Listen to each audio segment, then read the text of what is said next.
Vale, mientras que José Carlos prepara la técnica, vamos a pasar a una parte. Os hemos contado cosas que hacemos nosotros, pero evidentemente hay cosas que no las hacemos y porque a veces no tenemos esos problemas fitosanitarios que están apareciendo por ahí. Entonces, todas las ediciones del foro, pues hay una parte que la dedicamos a traer gente, a contactar con gente que puede ilustrarnos sobre cómo es la problemática que tienen en sus zonas. Vale, sabéis que el año 2010 y 2021, perdón, el año pasado, fue un año en el que apareció por primera vez Diabrótica virgífera en parcelas de maíz. Es una plaga que realmente llegó a Europa ya hace unos cuantos años. Desde bastantes años también está distribuida por unos cuantos países europeos, pues Italia, Alemania, Francia. Desde nuestras condiciones, el año pasado se detectó en la zona del Cinca Medio y de Monegros. Este año también somos conscientes de que Diabrótica virgífera ya ha ido viniendo hacia Zaragoza, que ya lo hemos encontrado también en la Ribera Baja del Ebro. Y para hablar de estos temas, pues tenemos con nosotros hoy a Marc Delos. Marc Delos es un experto en agricultura, trabaja en el ministerio francés. En Francia llevan muchos años trabajando con estos temas. Él concretamente trabaja en el Servicio de Protección Vegetales, tiene una amplia experiencia en cultivos extensivos y particularmente en el caso de Diabrótica virgífera. Nos va a hablar pues, de la biología, de la prevención y como realmente además conoce cuál es la situación que tenemos en España con Diabrótica virgífera, creo que nos va a dar unas pinceladas de cómo considera que es la mejor manera de abordar el problema.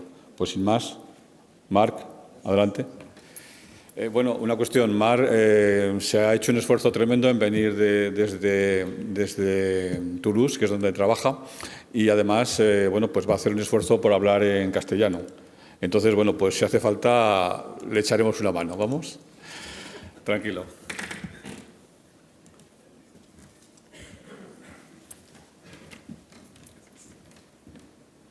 Muy bien. Gracias, Carlos, para introducirme. Gracias a los servicios de sanidad y certificación vegetal para la invitación. Fue una ocasión para cambiar muchas informaciones, ideas, no únicamente sobre la cuestión de Diabrótica virgífera, y discúlpeme para mi español, las faltas de palabras, las faltas de conjugación. Es mi tercera lengua, primera el francés, segunda el inglés y tercera el español. Así no lo practico suficientemente, es una ocasión para practicarla. Gracias. Diabrótica virgífera es una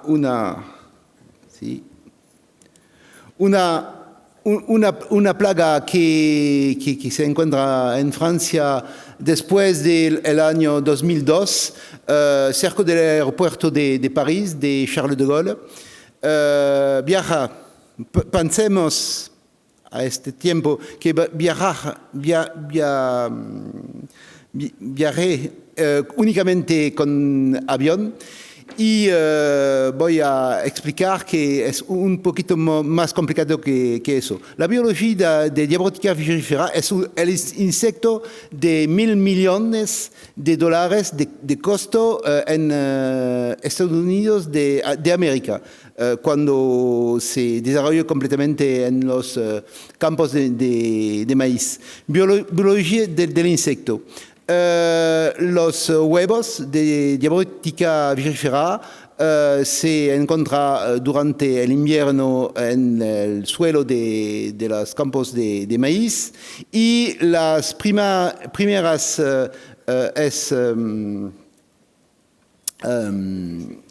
la eclosión y la primera estadios de las larvas se encuentra en el mes de mayo. Clásicamente son los suelos arcillosos que son las meses en favor de la actividad de los larvas de primera en estadios. Pero cuando llueve abundantemente en mayo, quizás en alguna situación se puede ser perjudicial para el desarrollo de diabética. La segunda estadios después, tercer estadio durante la primavera y el verano. Son los estadios que hacen lo más de daños a los maíz. La popa aparece en el mes de junio en Francia y los adultos al final de junio y durante el mes de agosto. Julio y agosto son los meses con vuelo de adultos y adultos que ponen huevos dentro del sol de los campos de maíz y es el estadio huevo que se queda en el suelo durante todo el invierno y el ciclo es boclado. A Francia, la primera zona donde se encuentra diabética fue en la región de París, cerca de los aeropuertos. Creemos que realmente se fue introducido en Charles de Gaulle con los aviones. Pero como también ponemos las trampas próximo de aeropuerto, encontramos diabética en esta zona. Después de la detección en los aeropuertos de París, fue detectada cerca del aeropuerto de Mulhouse, Val-Mulhouse y el aeropuerto de Lyon. Pero en este caso, ahora sabemos que no es seguro que venían con avión, pero más probablemente con las autopistas de Italia, porque Italia fue muy contaminada por el insecto,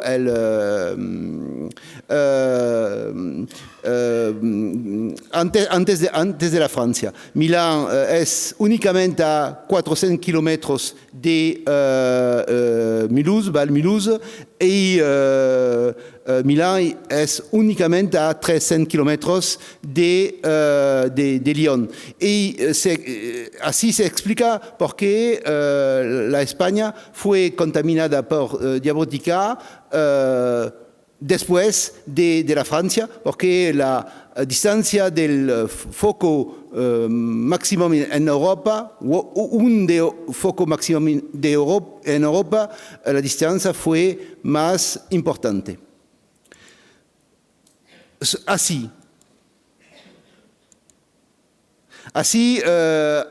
ahora sabemos que es cerca de la autopista, próxima de Italia, con zona con monocultivo de maíz. 2002-2006 sospechamos que diabética, que era principalmente transmitida por el aire, con avión, y ahora sabemos que se convirtió, fue certamente antes, una plaga transmitida por carretera o ferrocarril.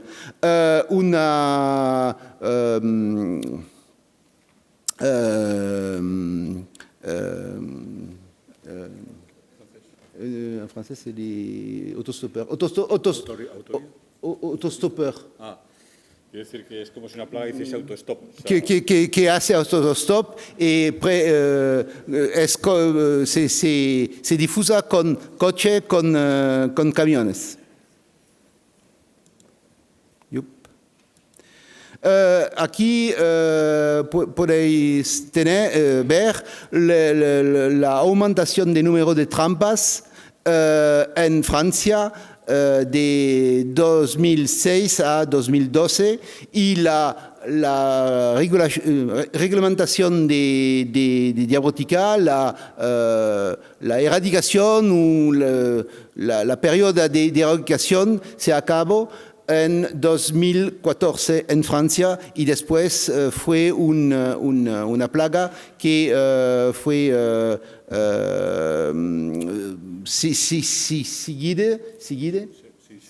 seguida, monitoreada por Arvalis como una plaga clásica.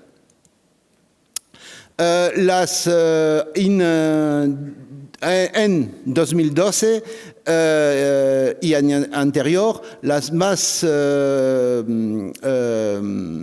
capturas de Diabrotica era por la zona de Alsace y la zona de Rhône-Alpes, cerca del foco de Milano. Pero cerca de los autopistas fue posible de encontrar algunas capturas. Tenéis aquí el nombre de capturas en Francia, 294 en 2009, 1458 en 2011. Verificamos a esta ocasión que Diabrotica, que era principalmente por avión, se convirtió, es el mismo. Y aquí las periodos de captura de Diabrotica en las zonas de Alsace, las regiones de Alsace y de Rhône-Alpes. Más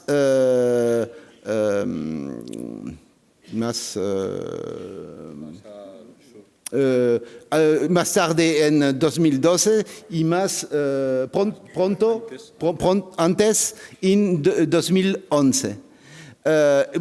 Pero un perfil de captura que no estaban muy diferente comparativamente entre Alsace y Rhône-Alpes.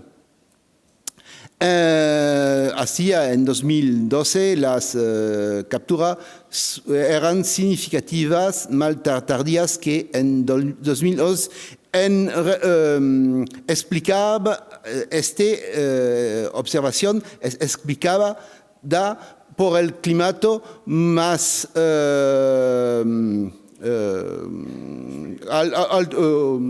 frío en 2012 y el otro lado. Evolución en Francia después de 2014 es posible de ver así, con una aumentación de las capturas a los trampa. Aquí es trampa con feromón clásico en las ARA de Alsace y la ARA de Rhône-Alpes. Actualmente no se observan daños de Diabrotica en esta región, las más concernadas por Diabrotica, porque buenas técnicas, estrategias de contención fue desarrollada en Francia. Okay, muy bien. La estrategia en Francia, la periodo que fue sous la autoridad del Servicio de la Sanidad Vegetal, fue de mixar rotación y uso de herbicida con una estrategia que consideraba el número de capturas, es en inglés, de capturas en los campos. Tres estrategias diferentes, con más o menos de rotación, más o menos de uso de herbicida. Veremos lo que es actualmente la estrategia que propone Arvalis. es esta estrategia que fue implementada en Alsace y Rhône-Alpes. Y tenemos resultados cuando comparemos los resultados en la región de Alemania, el Länder de Baden-Württemberg y el Länder de la región Alsace, con el mismo número de trampas. En 2009, cuando la estrategia empieza, las capturas fue misma. En 2011, en Francia, con más trampas, capturamos únicamente 339 diabrótica y los alemanes 6.020 diabrótica. El ratio fue de 1 por 17. La estrategia en Francia fue muy eficaz. Y esta estrategia en Francia fue definida con discusión también con colegas alemanes en 2009. En 2012 también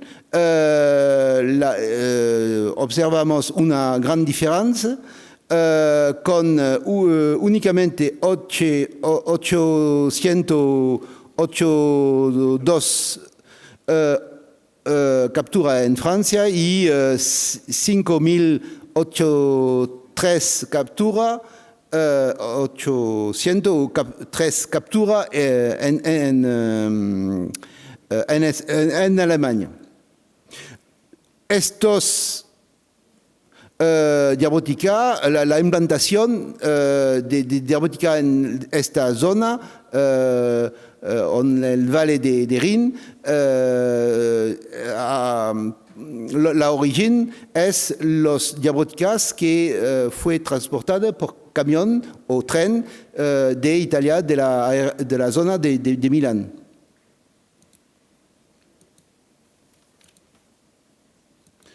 Voy a pasar para ir a las conclusiones técnicas.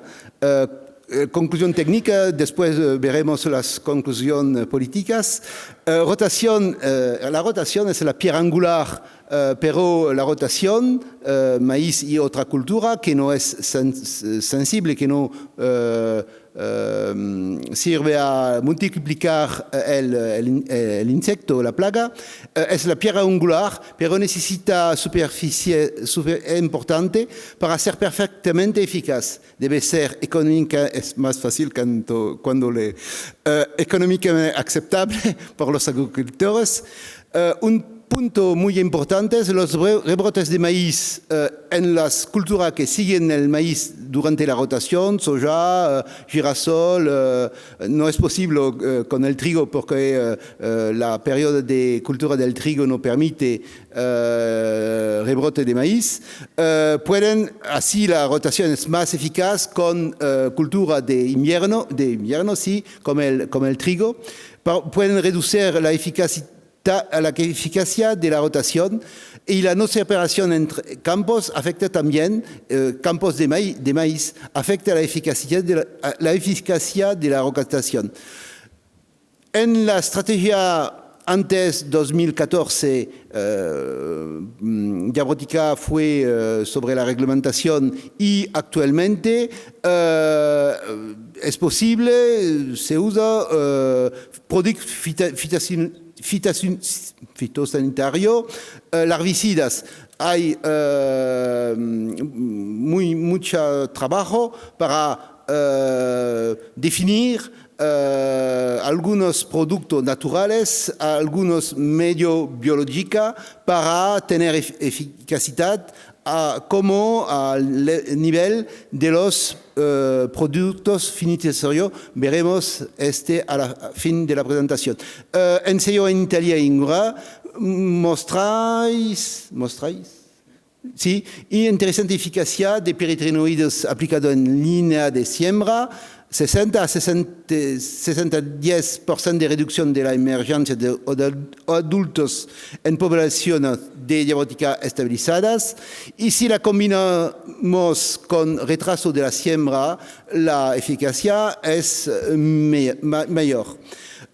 Es posible de usar también fitosanitario en adultos con nivel bajo de población. Son interesantes este tratamiento con insecticidas piritroides y también para evitar daños en la campaña siguiente con reducción de la producción de huevo en el suelo. Algunos ensayos por Arvalis que fueron producidos en Italia. No tenemos suficientemente población de diabética en Francia para ser en situación de observar mucho buen resultado. La fertilización con lo que describimos como starter, fósforos en amonia, nitrógeno no tiene efecto sobre la plaga. Es karate en la línea de siembra y tiflutrin en las semillas que da cualquier buenos resultados, y los mejores resultados son con tiflutrina en la línea de siembra. Es resultado de Arvalis. Muy recientes resultados que viene de la escuela del Instituto de Agronomía de Hungría en Godolo, transmite por mi amigo Joseph Kiss, gran especialista de diabética en Europa.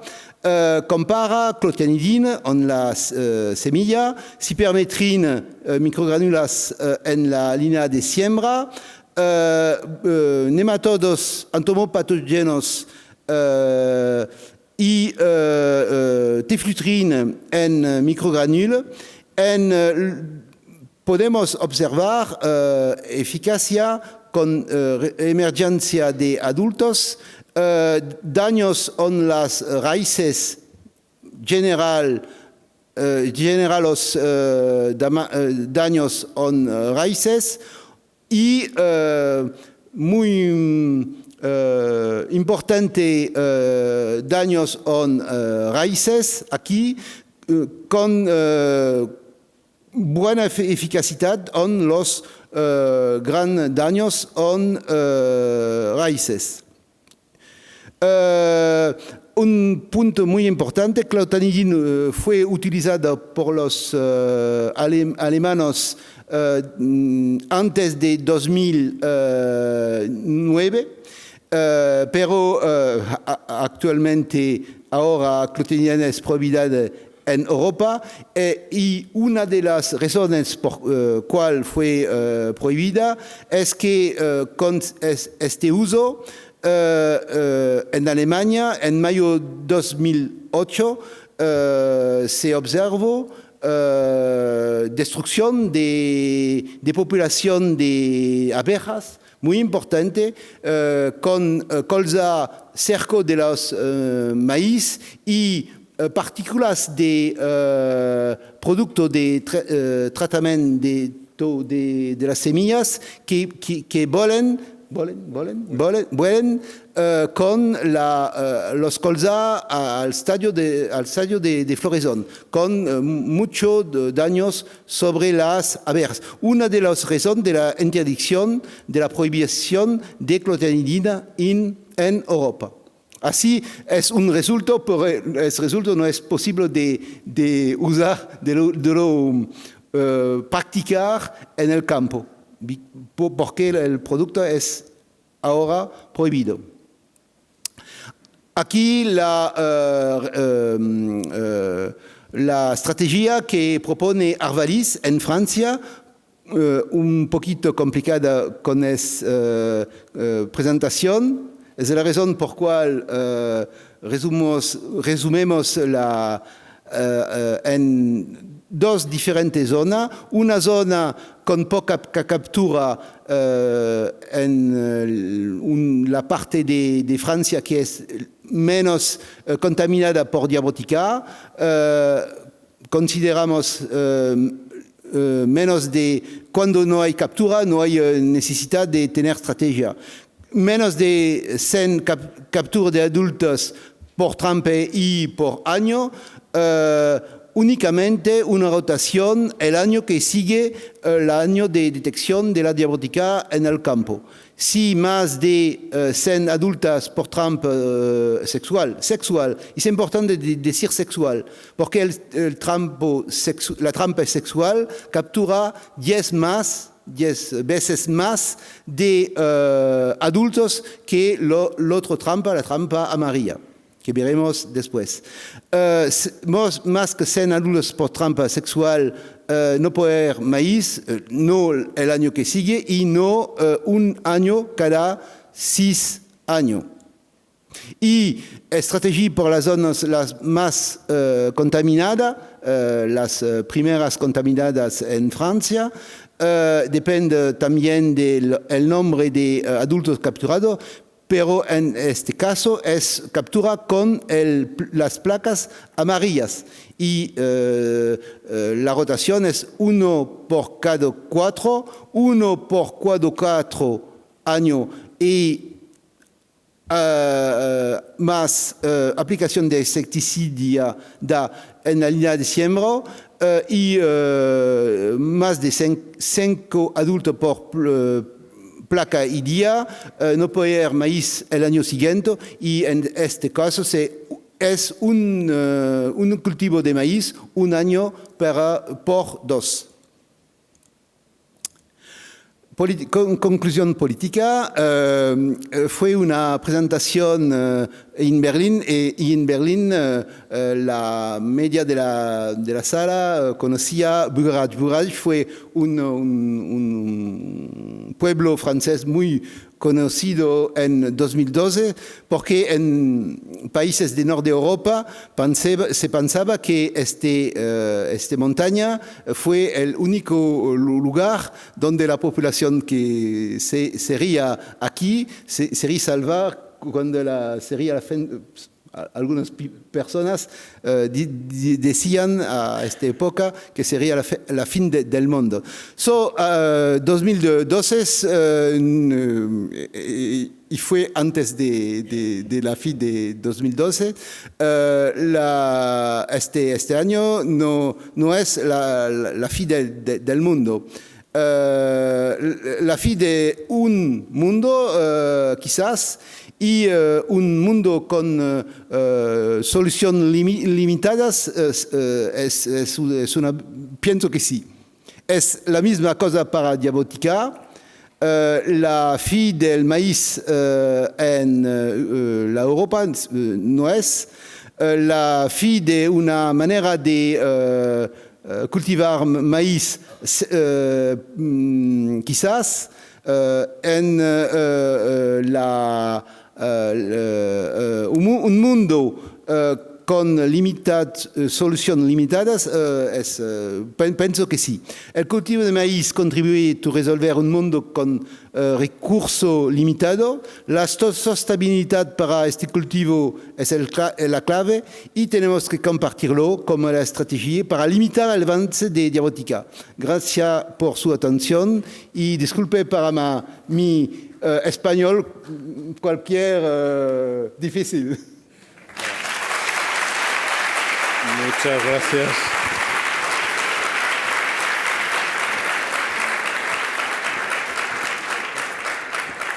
Muchas gracias, Mar, por tu esfuerzo. Es decir, que reconocemos que no es sencillo y si hay preguntas, pues luego habrá ocasión de planteártelas. Vamos a hablar ahora de un cultivo que sí que conocemos algo, es el cultivo del pistacho. Para hacer una presentación, el otro día estuve mirando algo por ahí, leí algo y me resultaron muy curiosas unas palabras, un texto que había escrito, unas declaraciones del consejero de Agricultura, Agua y Desarrollo Rural de Castilla-La Mancha, en el que decía que hay 56.000 hectáreas cultivadas de pistacho ya en España. Decía que el 82% se cultiva en su región y que el 70% más estaba en agricultura ecológica. Quiero decir, unas cifras que yo luego os aseguro que leí. Datos del Ministerio, por ejemplo, dicen que en los últimos 7 años la superficie de pistacho se ha multiplicado por 6 o por 7 y que creo que es un 60% de superficie todavía no ha entrado en producción. Es decir, que está claro que estamos ante un cultivo que ha estado de moda, que está de moda y que, bueno, pues que a todos yo creo que tenemos interés en saber un poco más al respecto. Después de estos datos, realmente el ponente no podía venir de otro sitio que de Castilla-La Mancha, es Esaú Martínez. Él trabaja en un centro que es centro de referencia para el pistacho en España, es el centro del Chaparrillo. El Chaparrillo está dentro del Instituto Regional de Investigación y Desarrollo Agroalimentario y Forestal de Castilla-La Mancha. Y Saúl, aunque conoce bueno, pues todo el cultivo, pues tiene una cierta especialización en sanidad vegetal del pistacho. Con lo cual, bueno, pues ahora durante 35 minutos aproximadamente, Esaú nos va a hablar de las plagas y enfermedades que le afectan al pistacho.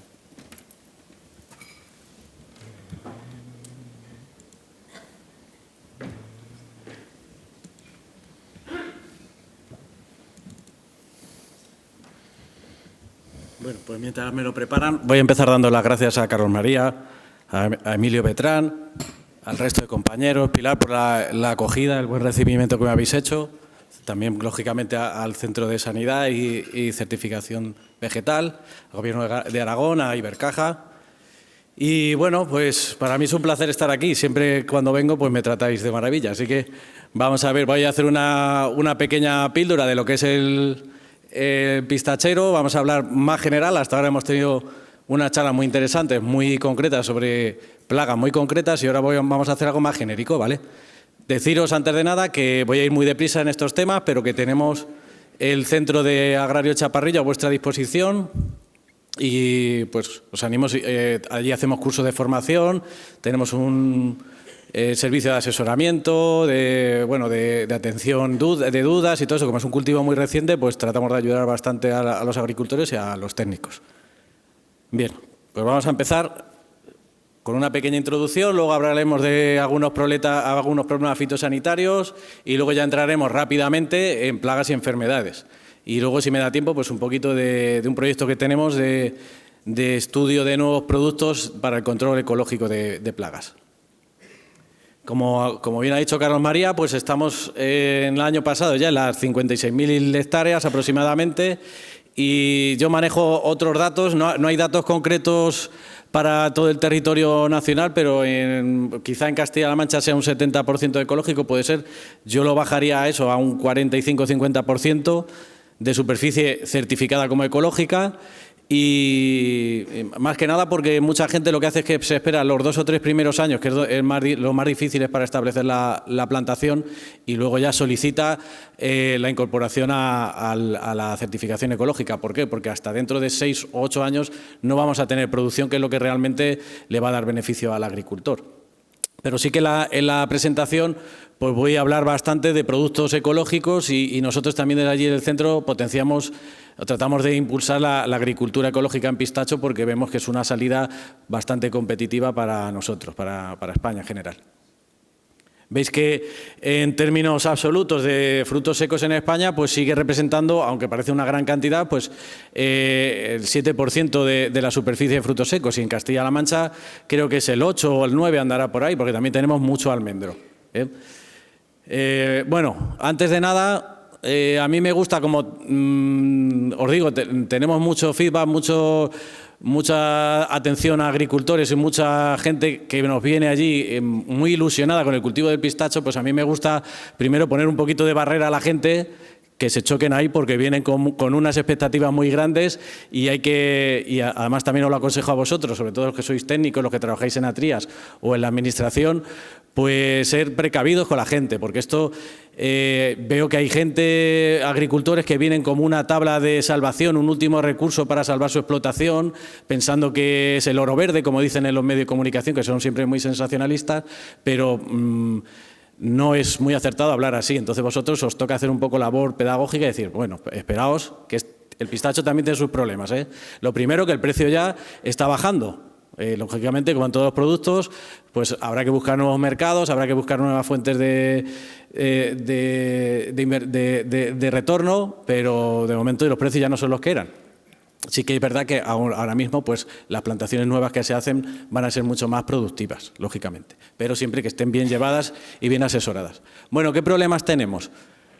Los veis aquí, la lenta entrada en producción, 6, 8 años, mínimo 7 y en secano 8, quizás más si no hacemos bien las cosas. Luego, el fruto, eso sí, tiene que estar pelado como la almendra, pero además hay que secarlo en 1 o 2 días porque si no empieza a pudrirse, nos llegan de hongos, luego tenemos aflatoxinas, se manchan y la producción esa hay que retirarla del mercado. Eso es complicado para un agricultor, ese es uno de los principales problemas que hay en Aragón, es que los productores ahora mismo están muy diseminados, muy distanciados unos de otros y es muy costoso que cada uno tenga su peladora. Bueno, eso no tanto, pero los secaderos ya son palabras mayores. Entonces se tienen que asociar y hacer un procesado conjunto, con lo cual, pues eso a lo mejor desde la Administración también se debería o se apoya o se debe apoyar.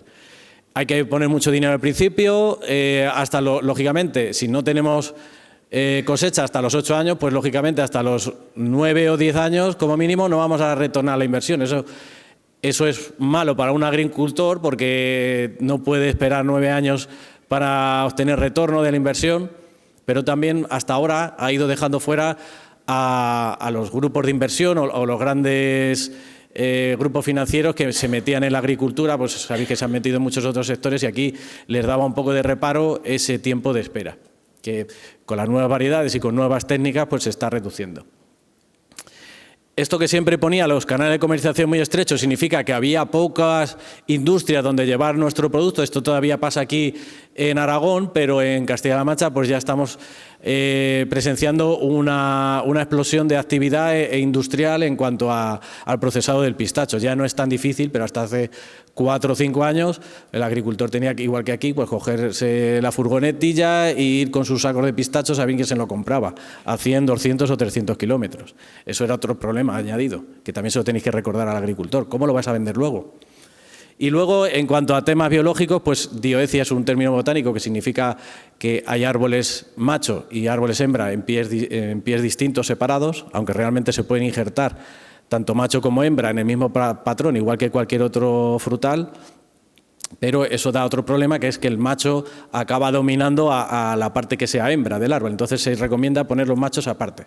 La polinización no es sencilla, no es como el olivo que está todo asegurado. Aquí hay que tener ciertos conocimientos, tener unos machos que solapen en la floración con respecto a la hembra, saber cuándo está receptiva la flor hembra, cuándo empieza a soltar polen, aunque eso sí es visible porque damos un golpe a la rama y va a soltar polen, pero la hembra hay que saber cuándo está inicio de recepción, plena recepción, final de recepción y tener los machos que en nuestra zona solapen, ¿vale? Por eso también me consta que el Gobierno de Aragón y el CITA están haciendo ensayos para probar variedades macho y hembra y su solapamiento aquí, porque no es el mismo que en Castilla-La Mancha, que tenemos otras temperaturas. Veranos calurosos, inviernos fríos, es un árbol muy sensible a la humedad relativa alta, mucha humedad relativa le perjudica porque es un árbol que viene de zonas semiáridas, prácticamente de desiertos de Asia Central, entonces está acostumbrada a la sequía, a los suelos salinos, a terrenos calizos, pero no está acostumbrada a mucha humedad ambiental, entonces eso hay que considerarlo. Vale, ¿y qué zonas son las aptas para el cultivo? Así, esto son todo a grandes rasgos, ya os digo que hemos cambiado completamente. Esto hay que puntualizarlo todo, se matizaría mucho más y sería motivo de muchas otras charlas y ponencias, pero básicamente pues que prefieren los suelos calizos con un pH básico o ligeramente ácido, pero no nos metamos, aunque aquí creo que no es el caso, pero que suelos muy ácidos no le conviene a ninguno de los patrones que hay ahora mismo para el pistacho. Que tengan buena capacidad que sean aireados, que se infiltre bien el agua de lluvia, que no se, como la mayoría de los frutales, pues los suelos pesados y arcillosos le vienen mal o muy mal. Por eso mismo que la textura tenga un bajo porcentaje de arcilla, dependiendo del tipo de arcilla, pero menores del 40%, más o menos, ¿eh? Y si tenemos la ausencia de hongos patógenos, mucho mejor, porque hay algunos de los patrones que son muy sensibles a Verticillium, a Armillaria, en fin, un largo etcétera. Y en cuanto al clima, como os he dicho antes, esto marca mucho las zonas de donde se puede cultivar, tanto a nivel de la península como a nivel mundial, pues tienen que ser zonas en las que a partir de últimos de abril no hiele habitualmente, mediados o últimos de abril, ¿vale? Eso en Castilla y León, por ejemplo, que se están poniendo plantaciones, pues a veces corren ese riesgo. Y además ellos tienen otro riesgo, que es que no hace suficientes horas de calor en verano. Horas de calor tiene que ser muchas horas, muchos días, por encima de 35 grados, para que madure plenamente el fruto y consiga abrir antes de la cosecha, el mayor porcentaje posible. Aunque también hay variedades que tienen menores requerimientos de horas frío o que florecen más tarde, que todo eso son detalles. Y la baja humedad relativa en verano. Bueno, pues esta sería un mapa de la península para que nos hagamos una idea muy grosera pero aproximada, en el que se han fijado por la EMET la media de los últimos 20 años de horas de frío por debajo de horas frío le llamamos por debajo de 7 grados centígrados acumuladas en invierno. Las partes que veis en azul, pues tienen, el azul clarito, más de 1000, que ya sería un poco el límite, sobre todo para Kerman, que es la variedad mayoritaria, o hasta ahora, hasta que no se supere, pues la que da mejores precios por el tamaño del fruto, pues necesita alrededor de 1000 horas de frío, ¿eh? Hay otras variedades que necesitan menos, pero esto sería un poco la zona de España. Veis que pues todo Aragón cumpliría en ese aspecto. Sin embargo, yo he marcado aquí una zona óptima para el cultivo, óptima, siempre todo esto muy general, y aquí sí que tendríamos toda la depresión de la cuenca del Ebro, en la que hay que hacer algunas salvedades. Se puede cultivar, de hecho se está cultivando y va bien, pero sí que, aunque esto puede ser también tema de debate, como teníamos ayer tarde, puede ser la zona más propensa a enfermedades, a hongos de hoja sobre todo, también, en fin, de suelo, ya depende, pero sobre todo la humedad relativa alta, pensaba yo en un principio que podría complicar un poco más el cultivo, no hacerlo, descartarlo, pero sí que tengáis conciencia de que hay que estar más pendiente de las enfermedades criptogámicas, de los tratamientos, de los productos, más que, por ejemplo, en la zona óptima, en la que tenemos muy baja humedad relativa en verano y durante muchos meses del año y no necesitamos estar tan pendientes de los hongos, ¿eh? Aunque ayer me decían, dice, bueno, es que aquí el cierzo, que sopla 200 días al año, se lleva todas las esporas y tal, digo, bueno, pues quizás esté yo equivocado o no lo sé, porque también veo que hay monilia, que hay sí, seguro que problemas hay. Viendo humedad relativa alta, problemas va a haber. Por la noche, no sé si sopla el cierzo por la noche. Sí, también. O sea, pues, algo bueno tenía que tener. Y veis que hay otras zonas, por ejemplo, el sur de España, que buscando variedades en las que los requerimientos de hora frío, de vernalización invernal, sean menores, pues también se podría cultivar, ¿vale? Y a nivel mundial, pues también hay pocas zonas. Bueno, pocas no, realmente hay muchísimas, pero no hay, están mucho más limitadas que para otros cultivos frutales o, por ejemplo, el almendro. Bien, y ahora la problemática.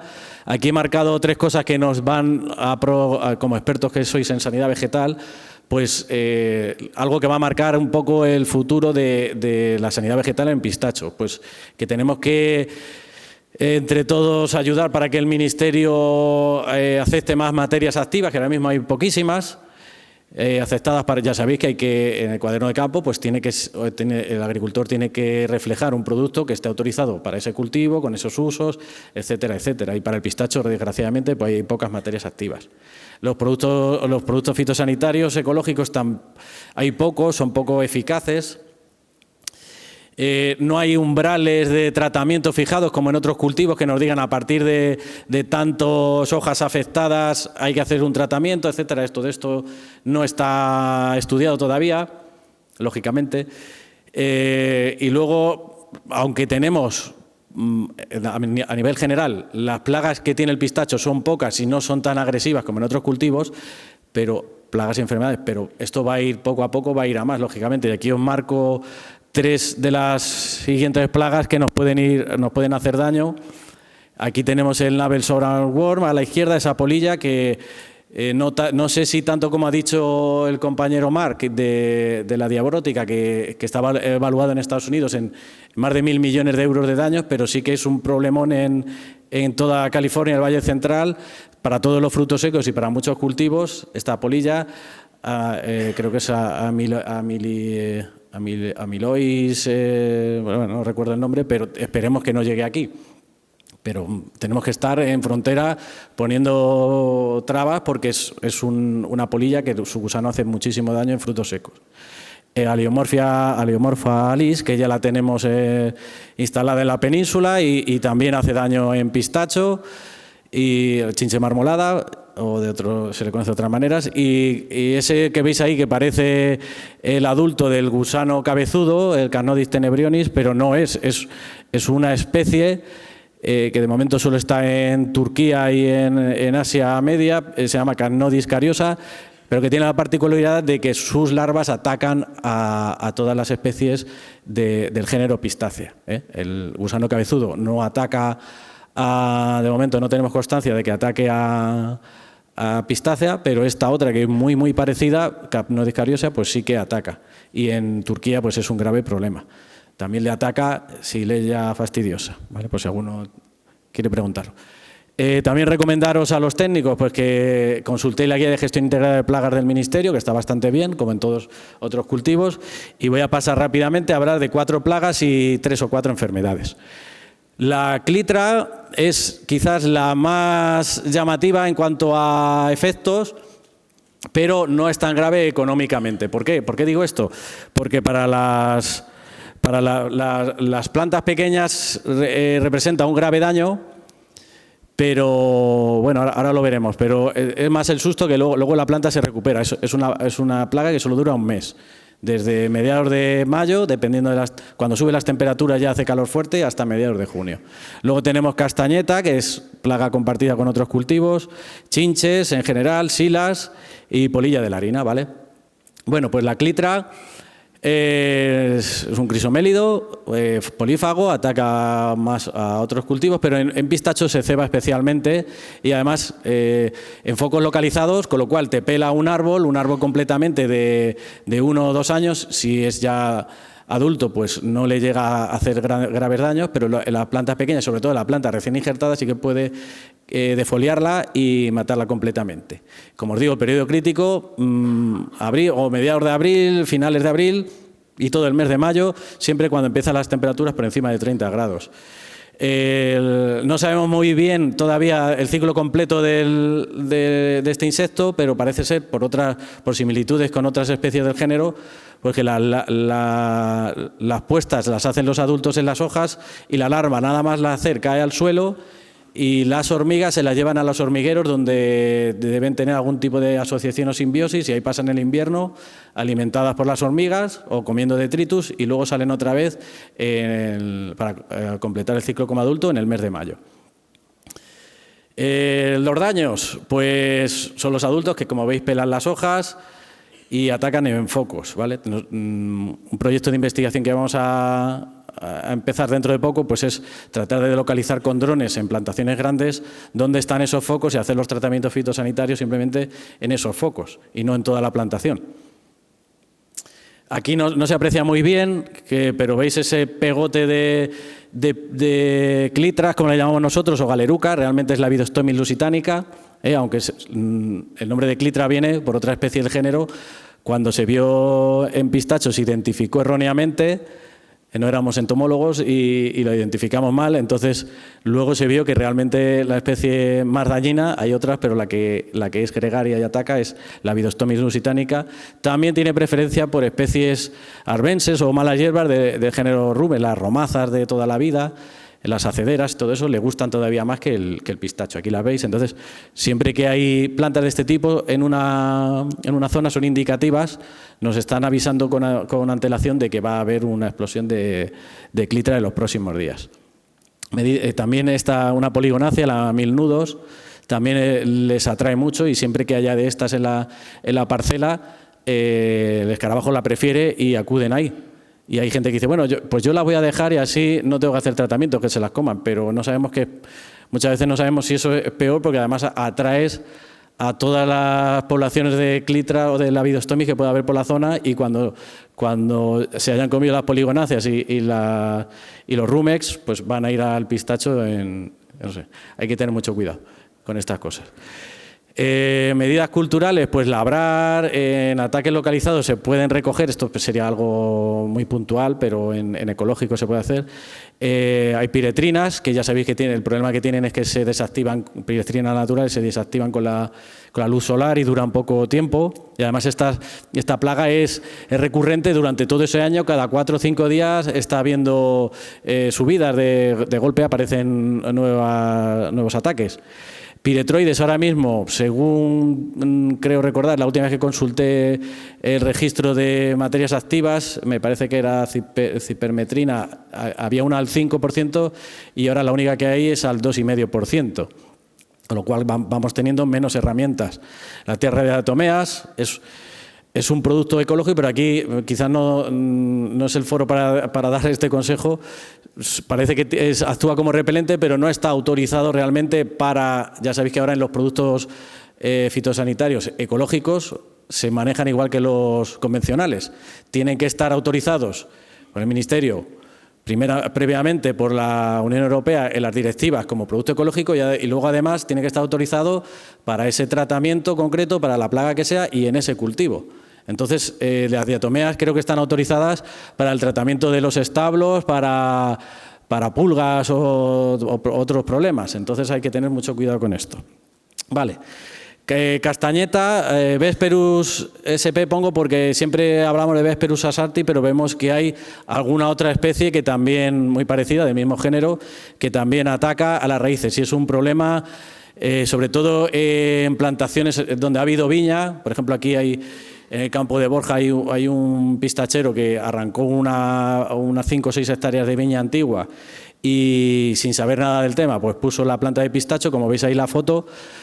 Las larvas, que son como unas castañas de gordas, por eso lo de castañeta, pues están durante 1 o 2 años comiendo raíces. El hombre veía que se le morían los árboles y hasta que no localizó la causa concreta, pues fue un sufrimiento grande para él. Ahora ya lo tiene bastante controlado, pero es una plaga muy difícil de erradicar. Lo aconsejable sería saber, primero, sobre todo cuando es arranques de leñosos, especialmente de viña vieja, es muy habitual que aparezcan este escarabajo, y hacer una desinfección y unos tratamientos, airear bien el terreno, dejarlo levantado, desinfectarlo, dejar 1 año o 2 la tierra descansar y luego ya poner la planta de pistacho, porque si no nos va a comer las raíces. Y pone hasta 500 huevos. Veis, pues hay una foto de una puesta en un injerto, muy curiosa, pero lo veis aquí, esto sería pues un plastón de huevos de unos 200 en la rendija del injerto, pero lo ponen en el protector, con lo cual un medio de control que ayuda. Aquí tenemos que hacer un sistema de... Aquí sí que hay que hacer lucha integrada, porque hay que utilizar muchas cosas para tratar de quitárnosla, si no al 100%, por lo menos ir reduciéndola. Entonces, una de las medidas más eficaces es poner esas tiras de textil viejo o de ropa vieja, donde a ellas les encanta hacer las puestas, y luego a final del invierno retirarlas y quemarlas. Dejarles sitios o cartones, ¿no? Es una práctica que se hacía antiguamente también en viña, pues cartones atados al tronco, ahí donde busquen esos recovecos que pongan los huevos. También pues el nemátodo, Steinerma, hace efecto, hay que aplicarlo con el agua de riego, los monitoreos, trampas de luz, todo, hay que hacer una estrategia integrada. Veis aquí pues monitoreo con feromonas para atrapar machos y saber un poco el ciclo, porque además el ciclo no es sencillo. Hay adultos emergiendo del suelo prácticamente desde prácticamente todo el verano. No tienen etapas sucesivas. Chinches, pues hay muchas, vamos a fijarnos en la más habitual, Necera viridula, pero hay muchas que pueden hacer daño, aunque esto está puesto un poco en estudio por bastantes investigadores que piensan que muchos de los daños que se achacan a chinches realmente sean otro tipo de afecciones. incluso afecciones fisiológicas que no tienen nada que ver con insectos ni plagas. Pero sí que es verdad que a veces, pues sobre todo cuando el fruto está pequeño, ahora veremos fotos, pues hace bastante daño. Bueno, dejan mal sabor y para que veáis algunas fotos, veis este es Spilostectus pandorus, que es uno de los más habituales, también Nozoonecera, también Gonocerus insidiator, tenéis a la izquierda una pequeña ninfa y un adulto, y veis el típico daño que son esos picotazos que podéis ver aquí, sobre todo cuando el fruto es joven. Luego, a partir de mediados de junio, el hueso está endurecido y el daño no es tan patente, pero también lo hay, ¿eh? Y estos son los típicos daños. La primera foto sería un racimo normal, sin afección, la segunda es un racimo dañado y la tercera son frutos, la C, son frutos dañados. Y la E y la F, pues el interior del fruto cuando se daña, que además luego nos traen infecciones de hongos, de bacterias que deprecian el producto y le dan muy mala calidad. Por eso también, además, muchas son chinches apestosas que le dan mal sabor. Bueno, voy rápido con la sila porque es una plaga menor que solo se da puntualmente. Es un insecto chupador, entonces se combate bien con abamectina. Y en ecológico, pues aceite de parafina, caolín. Aquí, sabéis que para algunas plagas, ayer comentaba Carlos María que para franquinela, para trips, es interesante dejar malas hierbas en las plantaciones de nectarina, pues aquí al contrario. Las malas hierbas hacen de reservorio y cuando se secan, pues acuden a las cornicabras. Y aquí sí que tengo que señalar que es una plaga únicamente de uno de los patrones, de la cornicabra o Pistacia terebinthus. No afecta a otros patrones ni a la variedad, con lo cual es un mal menor. Tenemos la polilla de la harina, que esta sí que es un mal mayor, está muy extendida en todos los almacenes, hay muchísimas generaciones al cabo del año, es un problema difícil de gestionar, sobre todo para el pequeño industrial que no tiene conocimientos y va almacenando productos, parece que no tiene nada y de repente pues nos llega la eclosión de larvas cuando ha vendido a los proveedores. Y les llaman, oye, que estos salen los gusanos de aquí, de las sacas. Esto es una vergüenza y ya ha pasado muchas veces, simplemente por desconocimiento. Se piensa que con dejarlo en una cámara frigorífica vale, pero no, la larva está en diapausa o el huevo, y cuando se saca de la cámara frigorífica la saca de pistachos y se pone a la venta, sobre todo en pistacho crudo, antes de tostarlo pues surgen de repente pues montones de larvas. Sobre todo favorece la presencia de larvas, pues que se sequen al sol, aunque es una práctica que ya habitualmente no se hace, pero se sigue haciendo, sobre todo en otros países. Mala conservación, como os digo, retraso en la recolección, falta de limpieza de los almacenes. Y para el control, pues ahora estamos viendo que lo mejor es un sistema que se hace el vacío en la propia saca, porque ahora habitualmente el procesado que se hace, o los procesadores, venden por saca, sabéis la saca BIPAC, estas de 1.500 kilos, es lo que se manda a Europa, y pues hay un sistema que es una saca un poco más reforzada en la que se hace el vacío, se introduce CO2 o nitrógeno, y eso sí que mata cualquier larva, cualquier pequeño insecto, incluso huevos, y se controla bastante bien, aunque hay que estudiarlo más, pero es el método más efectivo y además es biológico, ¿vale? Pero ahí os apunto otros sistemas. Y luego ya en enfermedades, pues vamos a hablar de tres y si me da tiempo 4. Son la más importante, pues la verticilosis, porque puede secar árboles enteros. El UCB1, que es uno de los patrones que se utiliza, pues es mucho más tolerante, no totalmente indemne, pero sí es mucho más tolerante que los otros dos patrones habituales, que es cornicabra o atlántica, que son muy sensibles. ¿Vale? Bueno, pues aquí os doy una serie de consejos, veis el típico daño, esto también viene reflejado en la guía, en diferentes publicaciones, evitar carencias, evitar desequilibrios, como en tantas otras cosas, y aunque se habla mucho de las tricodermas últimamente, pues todavía es un sistema caro para una plantación, que se puede implementar en la planta de vivero, pero no en grandes plantaciones. pienso yo, y luego pues son temas que todavía hay que seguir ensayando.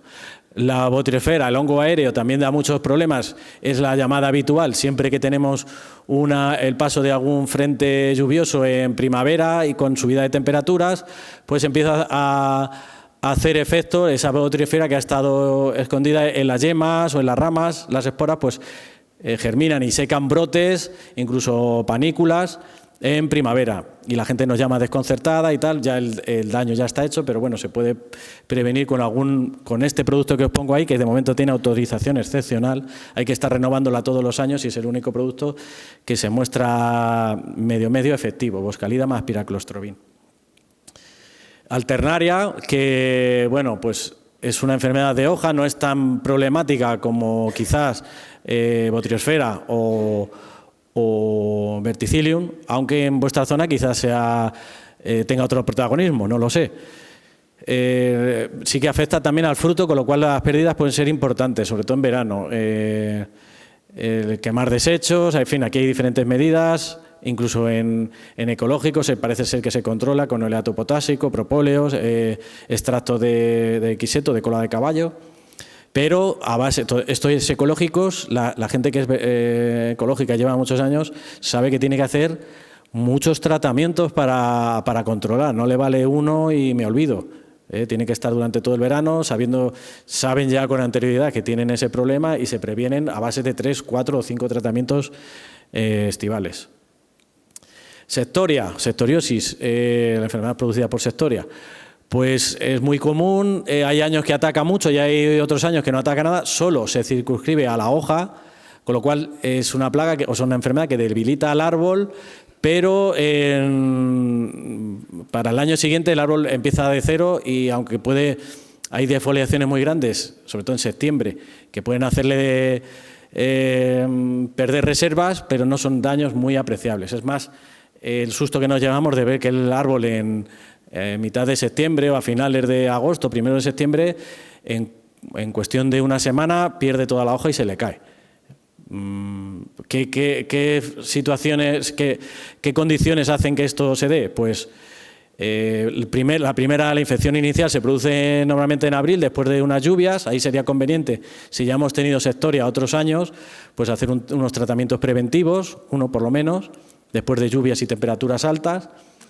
Y cuando se da el pistoletazo de salida a la enfermedad es, sobre todo en verano, después de lluvias tormentosas de más de 10 o 20 litros, en las que las temperaturas hay unos días que se calman, hay relente por las mañanas y todas esas conidias que han estado en estado de letargo, pues de repente se activan y colonizan todo el árbol en poco tiempo. Ya os digo, en cuestión de 4 o 5 días y en otros 4 o 5 días lo defolian completamente.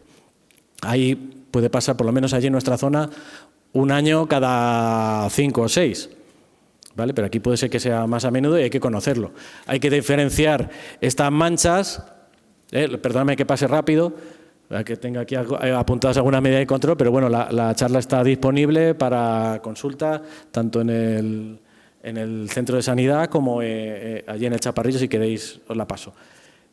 Si empecéis a ver estas manchas, incluso antes de verlas, si ya las habéis tenido otros años, pues comenzad con los tratamientos preventivos. Hay que diferenciar estas manchas de otras también muy parecidas, pero que solo se dan en el haz. La sectoria se da en el haz y en el embés. Y vosotros, que sois muchos de vosotros técnicos de Atria, si estáis asesorando a agricultores, pues la mejor manera de cerciorarse es coger estas hojas cuando empiezan esas manchitas, que ya os digo, a veces pueden deberse a roces o a la misma fuerza del viento. Otros factores, pues las metemos en una cámara húmeda, en una placa Petri con un poco de humedad, y en pocos días vais a ver que esa mancha, si es sectoria, va a echar un conidio de color blanco para esporular en los próximos días. Pues rápidamente, tratamientos. No funciona el cobre en estos casos, ningún compuesto cúprico, no sé si los gluconatos estos que son más novedosos pueden hacer algo, pero lo que más, aunque no está autorizado para sectoria, creo recordar, pero lo más útil, según investigadores de otro centro que también del IMIDRA de Madrid, sería Boscalida más piraclostrobin. ¿Vale? Pero ya os digo que creo que no está para este uso. Estos son efectos de hace 2 años que tuvimos 10-15 de septiembre obtuvimos unas lluvias de 20 o 30 litros y temperaturas cálidas, suaves, 30 grados, mucho relente por las mañanas y por las noches, y fijaos cómo se quedan los árboles. Todavía por cosechar. Esto además añade el problema de la caída de hoja cuando tenemos que cosechar, con lo cual le complicamos mucho el procesado. Nada más deciros que toda esta información está ampliada en este libro de mis compañeros, del doctor Pepe Couceiro, que se va a jubilar brevemente y que tiene los derechos de los autores cedidos a una fundación benéfica. Y nada, 2 apuntes sobre un proyecto piloto de innovación que tenemos allí para diseño de nuevas estrategias en lucha biológica contra las principales plagas del pistacho. Trabajamos en colaboración con las cooperativas de pistacho que hay en Castilla-La Mancha. Estas son las 3 principales. Ahora ahí, ya os digo, están saliendo otras nuevas. Los objetivos eran, a que estamos terminando, haciendo la memoria final, pues impulsar el pistacho ecológico de calidad en base a nuevos tratamientos y profundizar también en el conocimiento de la biología de las plagas, de 4 plagas, las principales de las que os he hablado ahora. Hemos buscado nuevas estrategias y hemos probado en campo. Estas son las 4 plagas que ya las conocéis porque os he hablado de ellas, si no, ahora no os puedo poner os voy a poner a examen, venga. Agonoscena spp, ¿cuál es? A ver si alguien me lo dice. Venga, si lo he dicho en una de las diapositivas. Las silas, sí, lo estoy oyendo por ahí, correcto, bien. Vale, veo que os habéis enterado de algo. Uno de los productos que estamos probando es un extracto de guayule, que es una planta del desierto de México, que parece que es un buen repelente para muchos insectos. Y bueno, estamos en pruebas iniciales bajo campo por distintas complicaciones. Esta es la sila en la que también estamos haciendo distintas pruebas, otra vez, como os digo. Hemos localizado parasitoides que hasta ahora no estaban citados para las silas, en el caso de la avispilla de Siliphagus, y luego hacemos distintas medidas. Bueno, no es la cuestión, simplemente animaros a probar con el pistacho y a comer más pistacho. Muchas gracias.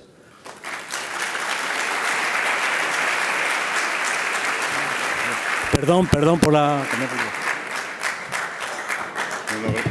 No, gracias a ti, Esaú, ha sido muy interesante. Y ahora nos viene, para José Carlos, le viene el momento crítico porque tenemos que iniciar la conexión con la persona que está online. Vamos a hablar ahora de un chinche que es Aliomorpha alis. Es un chinche que todavía no tenemos en Aragón, pero que a nivel europeo se encontró por primera vez, creo recordar, en 2007 en Suiza y Alemania. Unos pocos años después, en 2012, ya estaba en Francia y en Italia.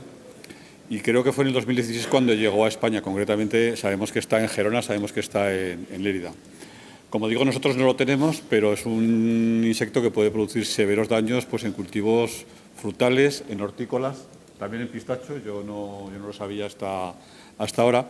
Y hemos intentado conectar con un investigador italiano, se llama Michele Preti. Michele trabaja en una institución que se llama Astra Innovación y Desarrollo. Recording in progress.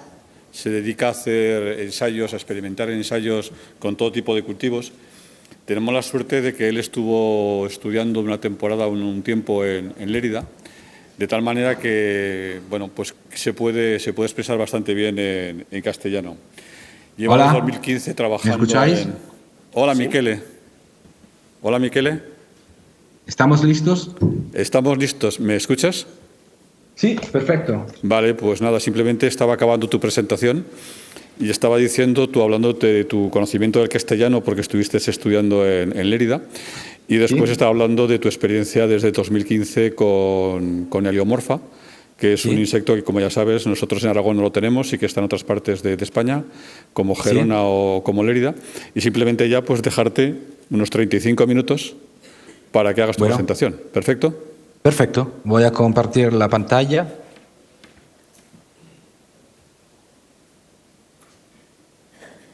¿Qué tal? ¿Se puede oír? ¿Se puede ver? Perfecto. Si lo pones en modo presentación. Sí, estoy haciendo. Un momento.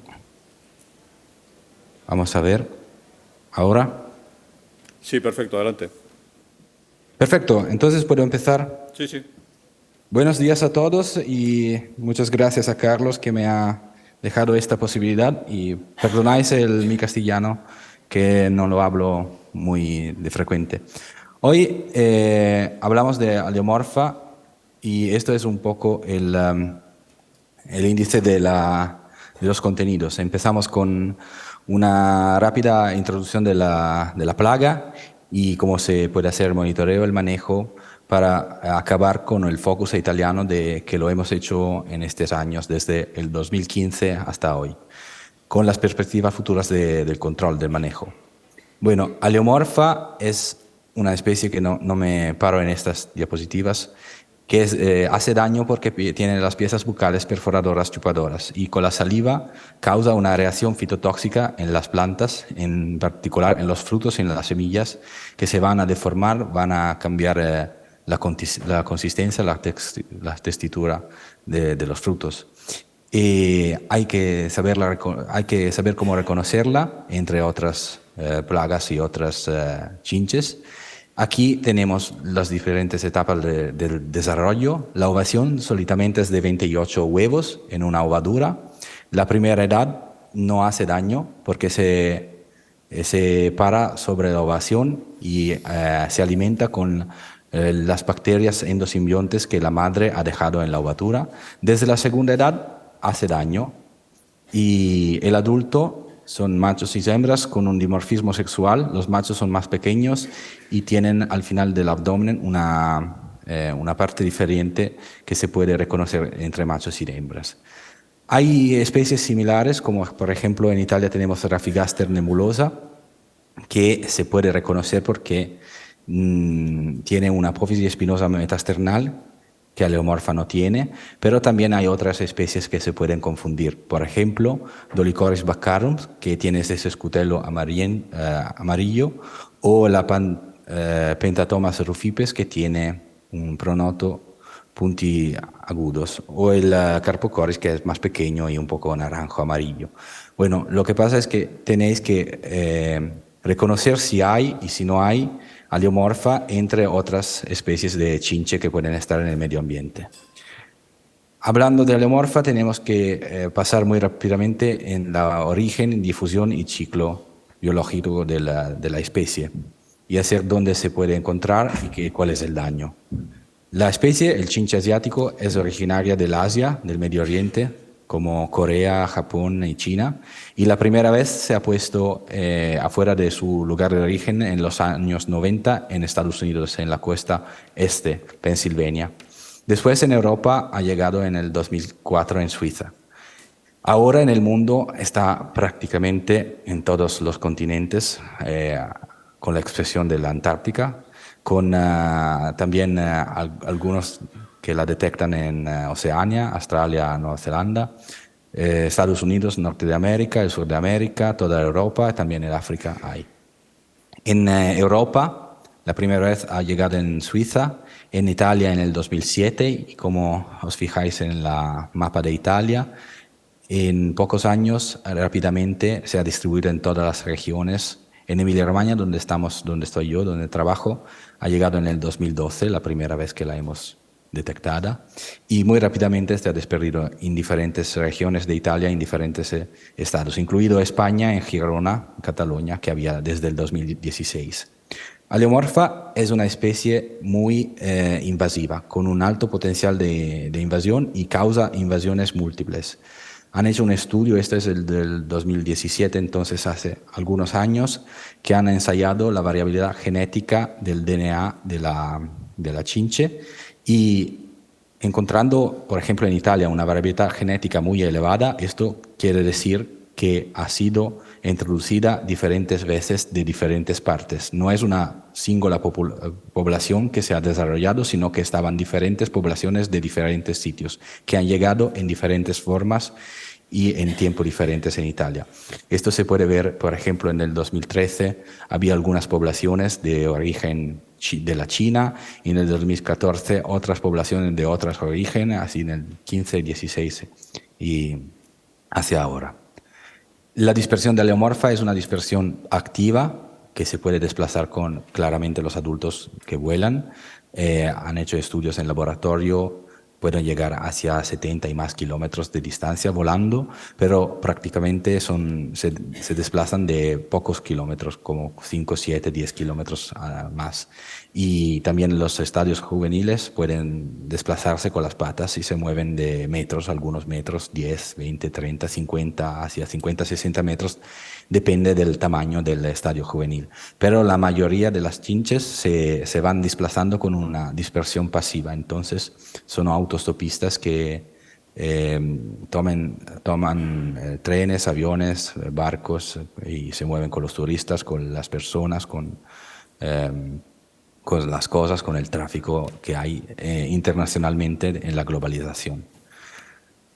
Hablando muy rápidamente, porque quiero después pararme más con el manejo y lo que hacemos nosotros, hablando muy rápidamente del ciclo biológico, que es lo que se encuentra también en la literatura.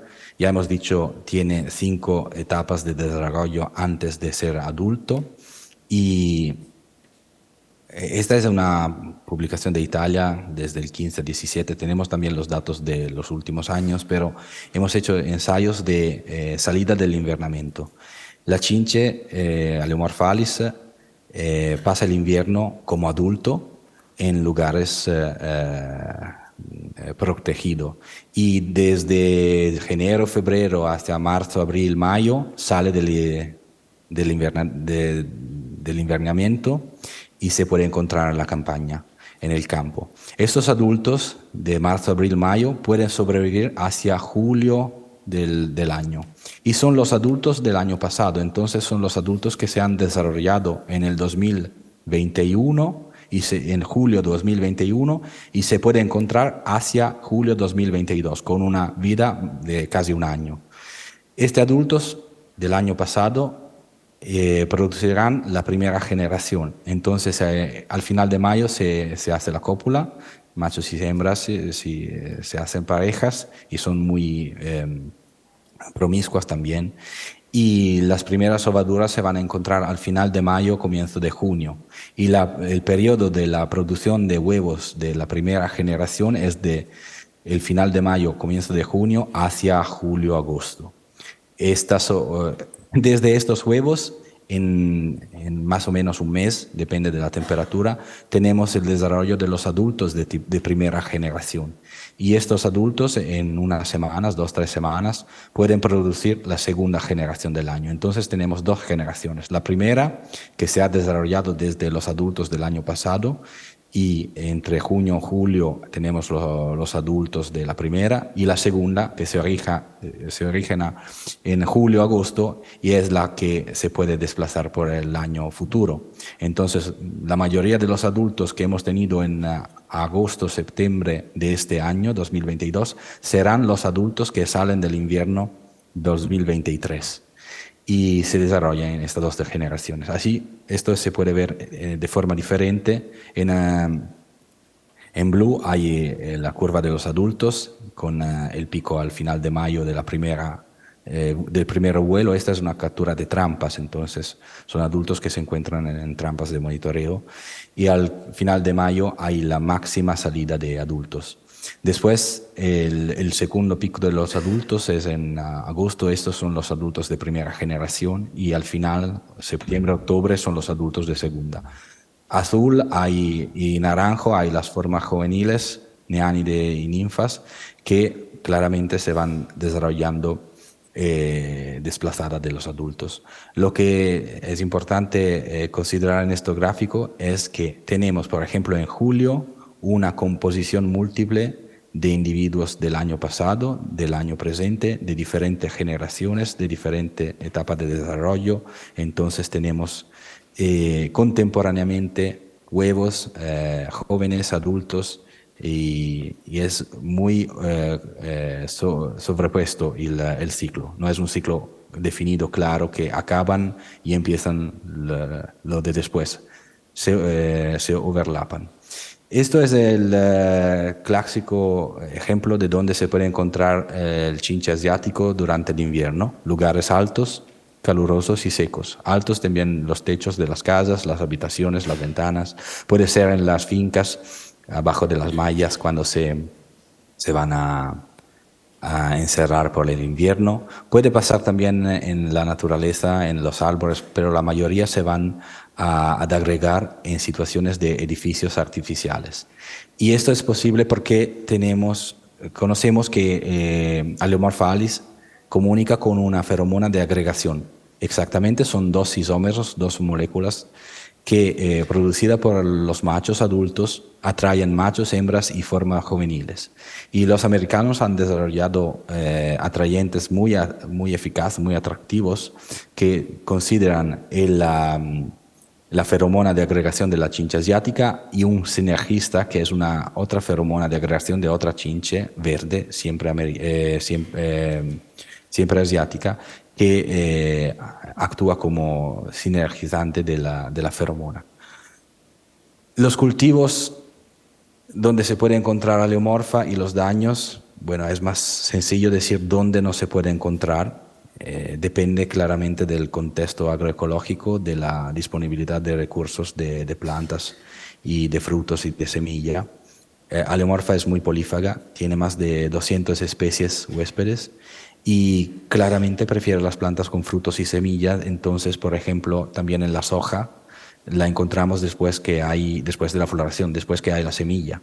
En el peral se puede encontrar después de la floración hasta la cosecha. Después de la cosecha se marcha y se va en otro sitio. Y siguiendo el calendario de maturación de las diferentes variedades de los diferentes cultivos, se desplaza en todos los sitios de la agricultura, adentro y afuera de los cultivos, y vuelve en los sitios de invierno, como los edificios, las habitaciones, al final de otoño, comienzo del invierno. Hemos ya dicho las picaduras que causan deformación en los frutos. Aquí podemos ver algunos ejemplos. La deformación aquí en un melocotón o la suberificación en un manzano.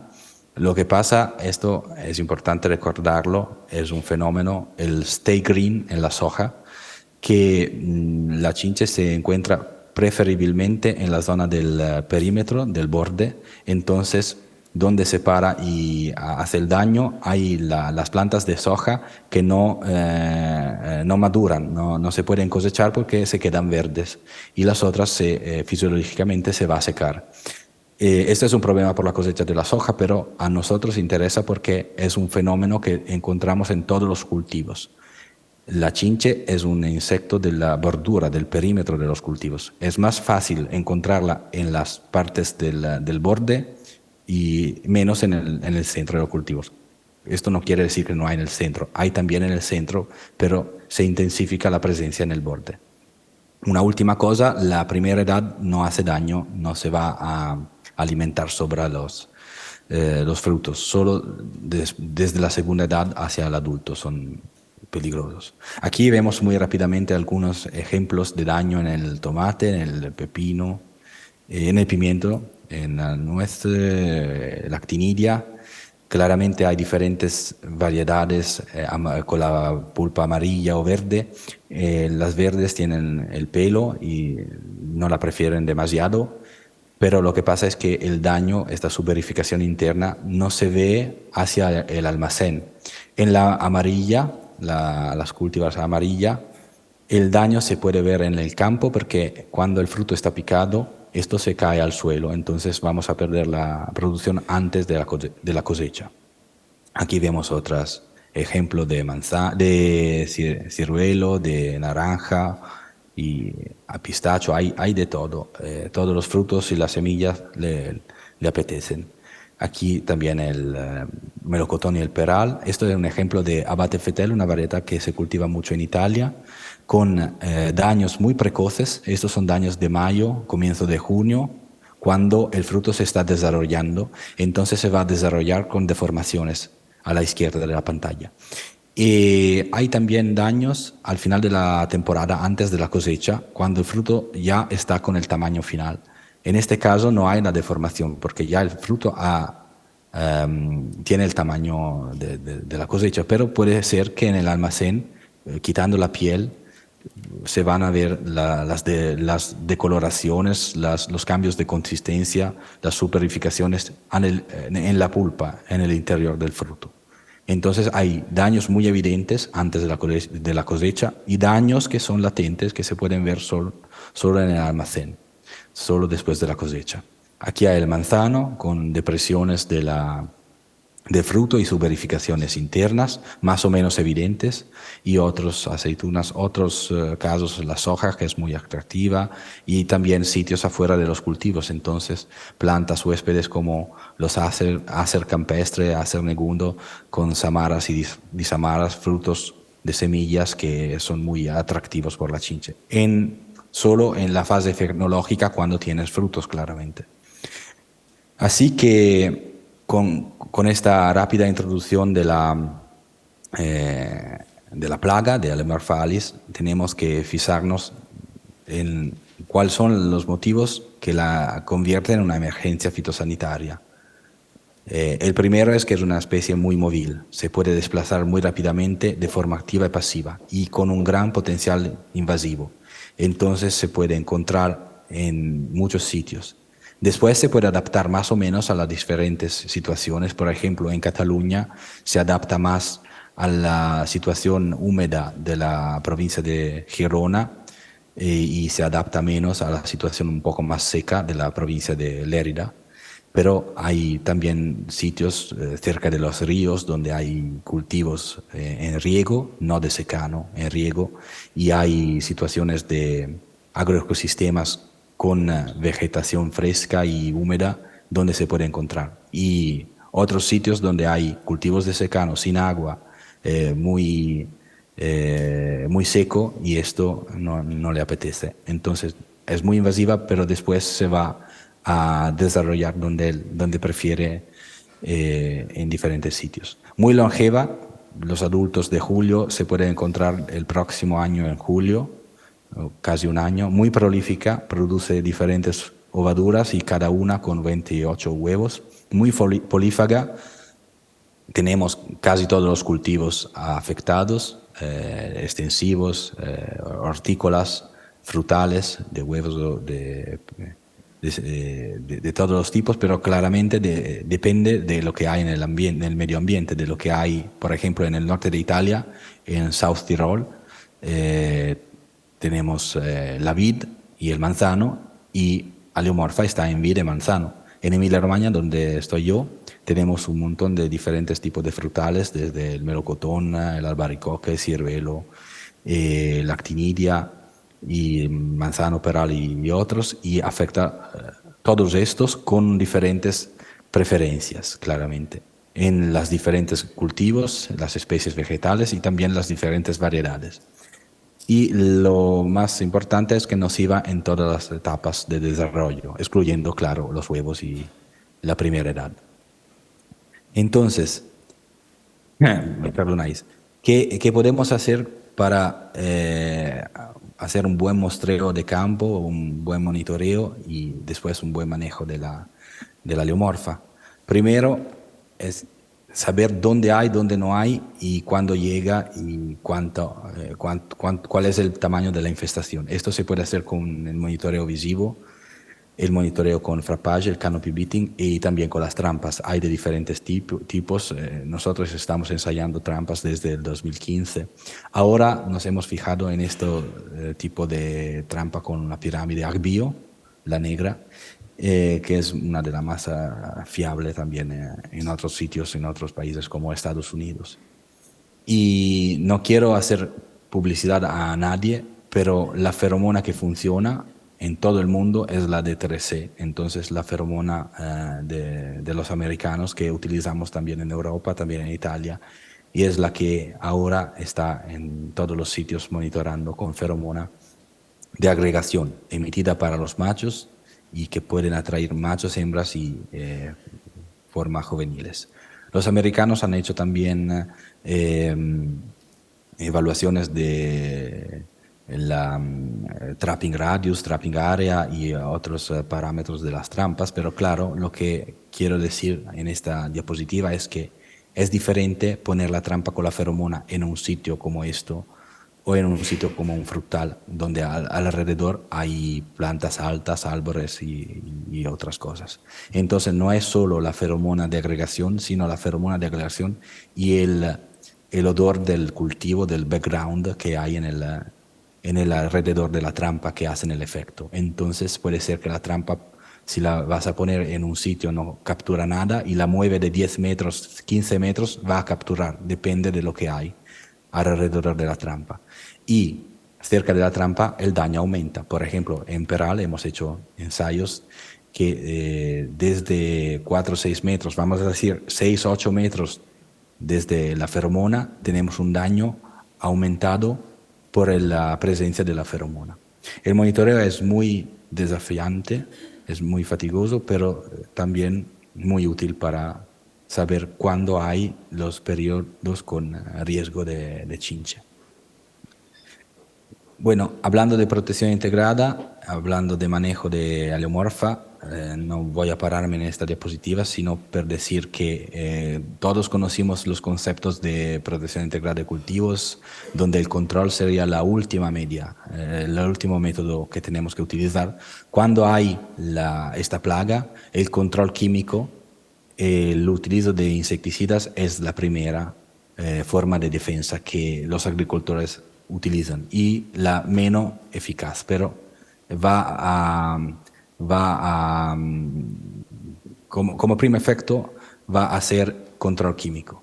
En estos años hemos hecho un montón de ensayos de laboratorios, semicampo y campo con diferentes productos fitosanitarios. Los organofosfatos aún ya no lo tenemos más. Los piretroides causan problemas de falta de selectividad con los parasitoides, los enemigos naturales, depredadores y otros. Y claramente hay problemas también de persistencia. Y los neonicotinoides que funcionan, ahora tenemos solo acetamiprid. Entonces, como armas a disposición de control químico, ahora hay muy poco. Y todas las armas tienen problemas de eficacia, selectividad y persistencias con efectos secundarios. Los tratamientos preventivos son totalmente ineficaces. Hay que matarla cuando hay. Y si llega después que has tratado, el tratamiento no tiene efecto. El chinche puede escapar del tratamiento y puede recolonizar rápidamente el cultivo tratado. No hay umbrales, al momento han hecho ensayos en Estados Unidos, también nosotros hemos hecho ensayos sobre los umbrales de intervención, pero es muy difícil elegir un momento correcto de aplicación, depende de campo a campo. Y la sensibilidad a los productos depende del momento estacional. Hay los adultos del final de la temporada que son menos sensibles comparado a los adultos de la primavera, por ejemplo. Y también hay un efecto diferente de los insecticidas sobre la diferente etapa, los estados de desarrollo y las diferentes edades.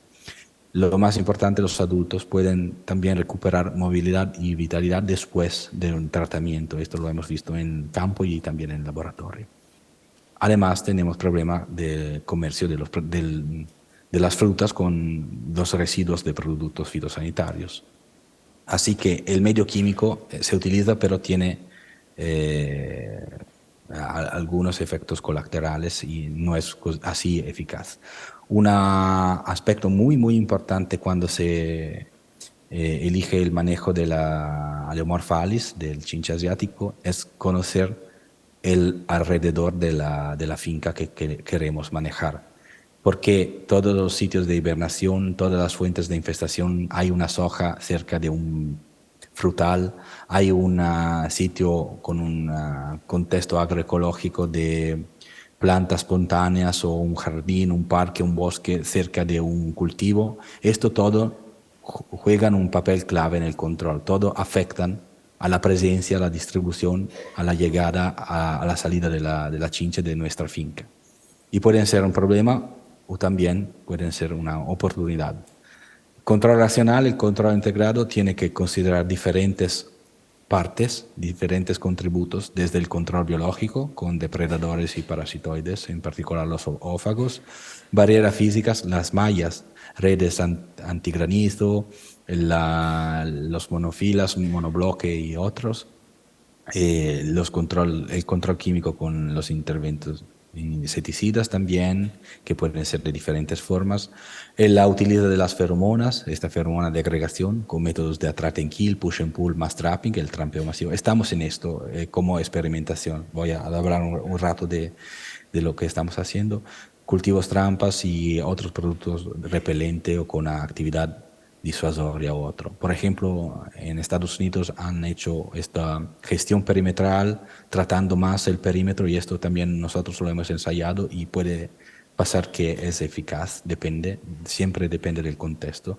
O la gestión a filas alternas, un ejemplo de lo que han hecho en Estados Unidos. O en cultivos como el pimiento, tener un cultivo trampa como el girasol, para cultivar el pimiento en ecológico. El attract and kill como redes con insecticidas, esto también nosotros lo hemos ensayado, pero tenemos problemas en esto. Voy a comentarlo en unos minutos. Productos alternativos a los productos fitosanitarios, hemos ensayado muchos fertilizantes, bioestimulantes, repelentes, y no hay un producto milagroso, no hay productos que funcionan. Los fertilizantes tienen que utilizarse para fertilizar y ya está. Los bioestimulantes para bioestimular las plantas y ya está. No matan la chinche, nunca. Y los polvos de roca, las arcilas, el caolino, la zeolite, esto pueden tener un efecto más o menos modesto, lo hemos visto. Hay un efecto de los polvos de roca como acción deterrente, pero también ensucian los frutos. Aquí hay un ejemplo. Y el problema después es la comercialización. Entonces puede ser que en un peral no se pueda hacer, en otros cultivos se puede hacer y tiene sentido. Esto es la única cosa, los polvos de roca, que pueden tener un sentido y lo hemos demostrado. El medio mecánico de las redes en diferentes formas es muy eficaz, depende de la población afuera de la red y que se para afuera, no tiene que entrar abajo de la malla, porque si hay sitios donde puede entrar, la red no es así eficaz, claro. El control biológico también, esos son ejemplos de Estados Unidos con diferentes parasitoides y depredadores. También nosotros tenemos algunos de estos. Uno muy famoso, la avispa samurai, Trisolcus japonicus, es uno de los factores que regulan la población de Aleomorphalis. No es el único, es uno. Y esto es un ejemplo de donde hay Trisolcus en Estados Unidos y donde hay la Aleomorpha como en rojo como problema agrícola muy, muy grave. También depredadores y otros parasitoides pueden jugar un papel importante en el control de la Aleomorpha y estas infraestructuras ecológicas que decía antes pueden albergar el chinche asiático. Pueden ser un problema porque cerca de en una infraestructura puedo tener un daño más alto, pero pueden también albergar estos enemigos naturales y en el tiempo estas infraestructuras agroecológicas pueden ser un recurso para manejar el chinche asiático.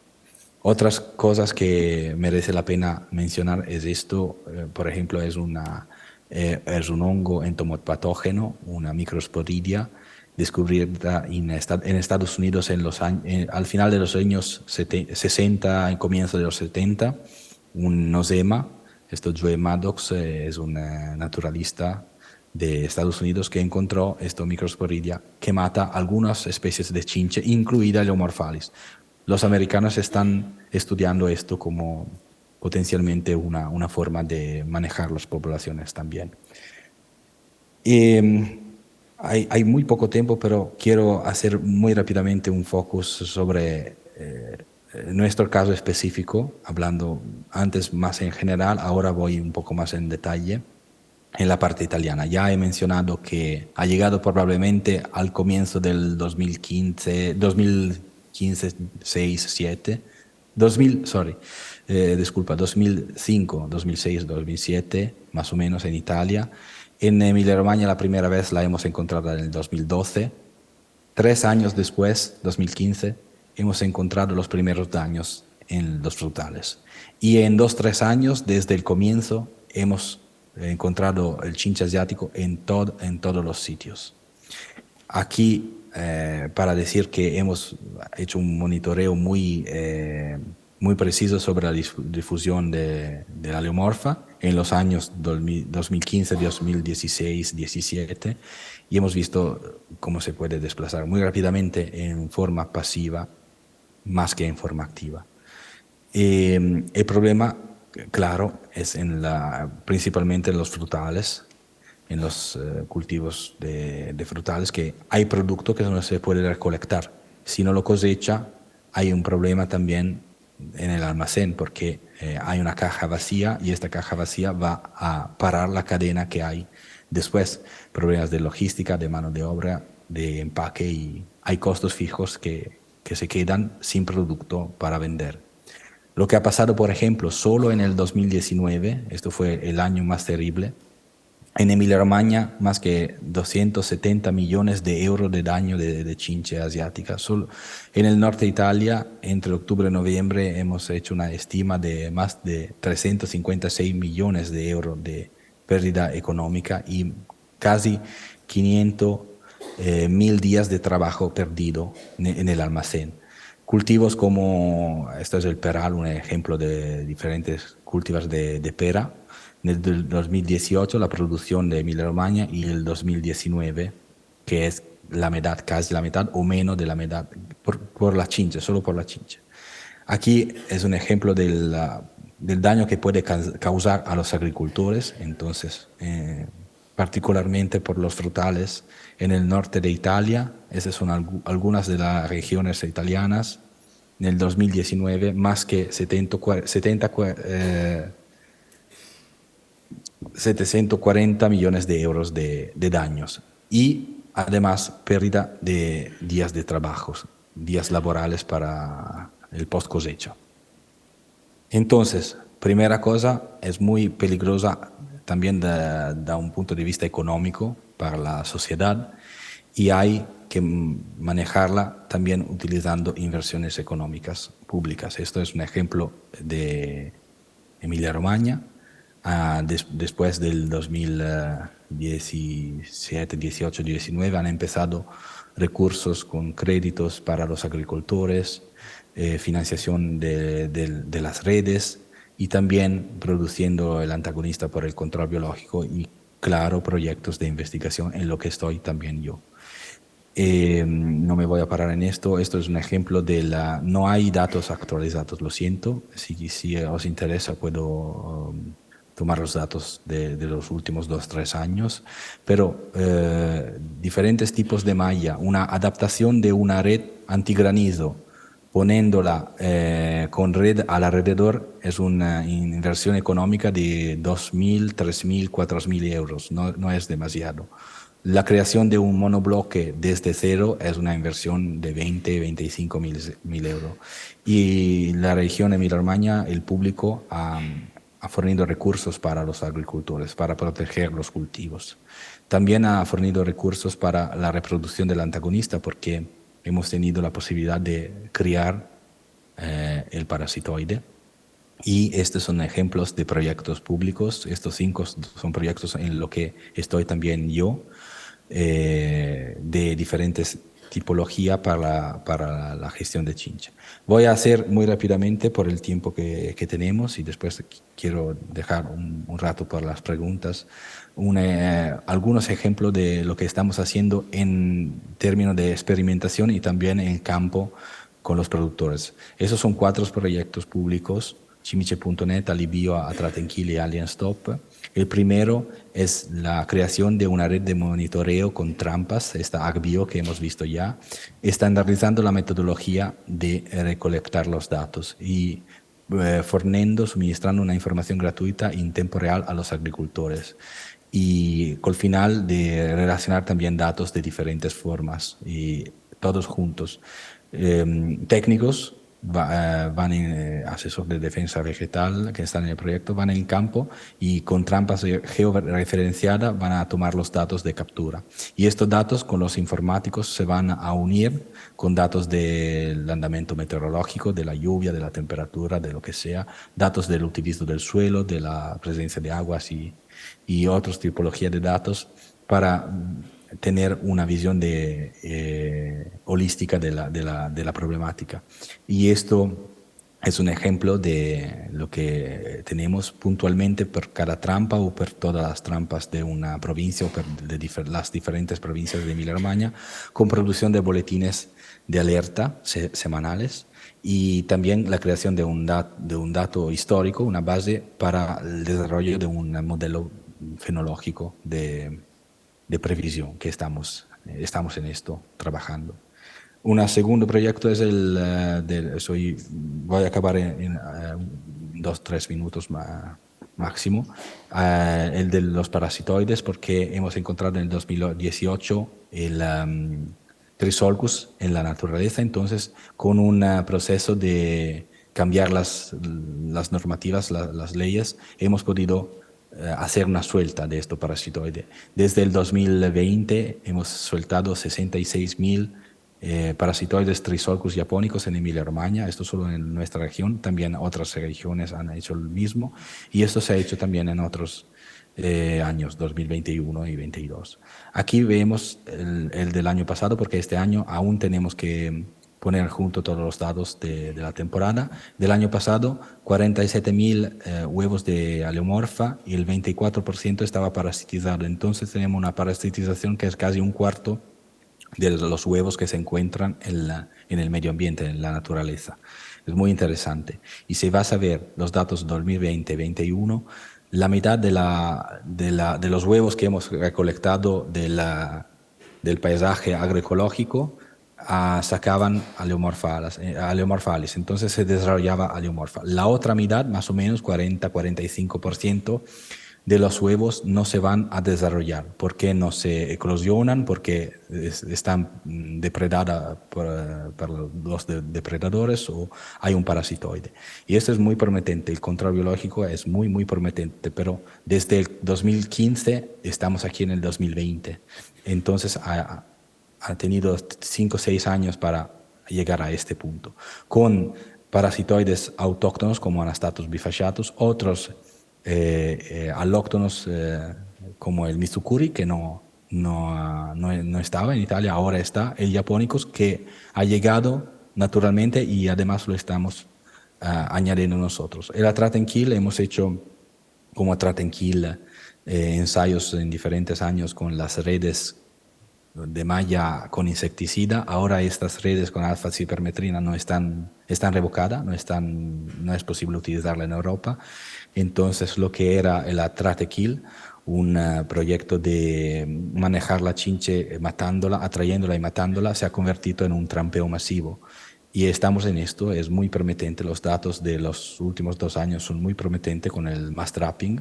Hemos desarrollado de forma muy artesanal un dispositivo que hemos llamado el barco de vela, con una vela, con una escota adhesiva, con la feromona y una caja con agua y jabón.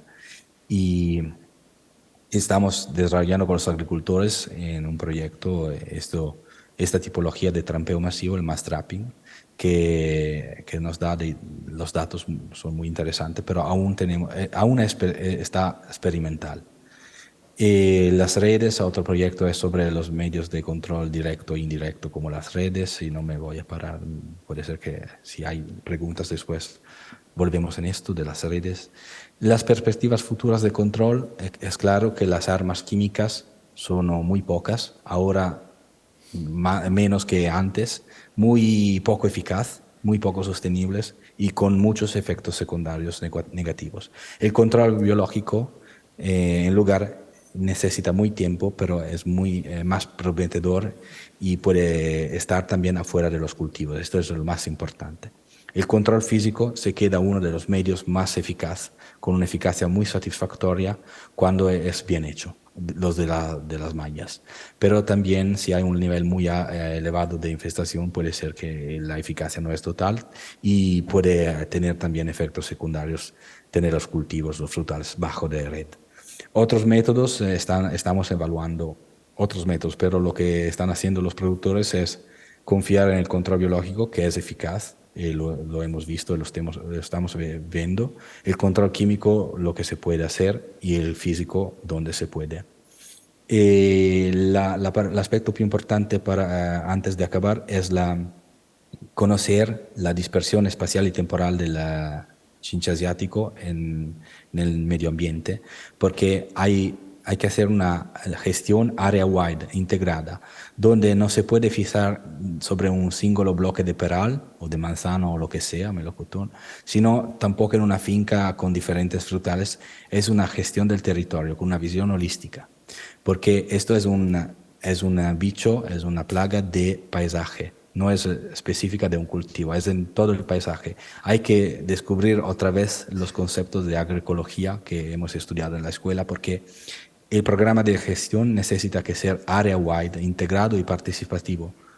Cada uno no va a ganar solo, hay que hacer algo en el territorio, no de una forma singular, porque hemos visto en estos años que no funciona la forma singular. Con esto, disculpas por el tiempo, he acabado. No sé si hay preguntas, si tenemos tiempo para algunas preguntas, y gracias por la atención.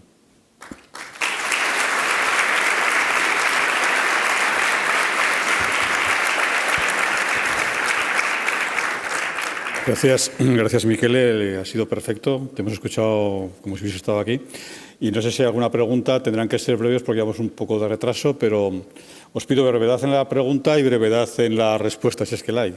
¿Alguna pregunta? ¿No hay preguntas? Carol, ¿tiene una pregunta? Hola, para Mar. Las trampas que ponéis en Diabrótica, he visto en la... ¿Me entiendes? ¿Hablo más despacio o...? Más despacio. Las trampas que ponéis en Diabrótica, las trampas, en la gráfica había dos tipos, unas puestas normal, en la fecha normal, y otras en agosto. En agosto.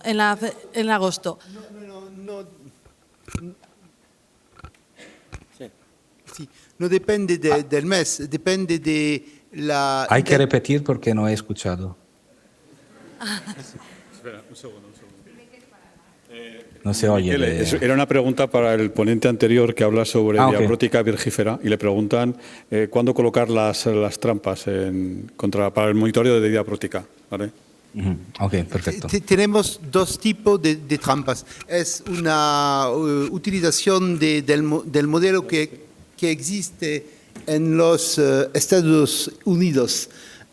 Hay trampa con feromonía más eficaz, pero se considera que estas trampas no son las mejores para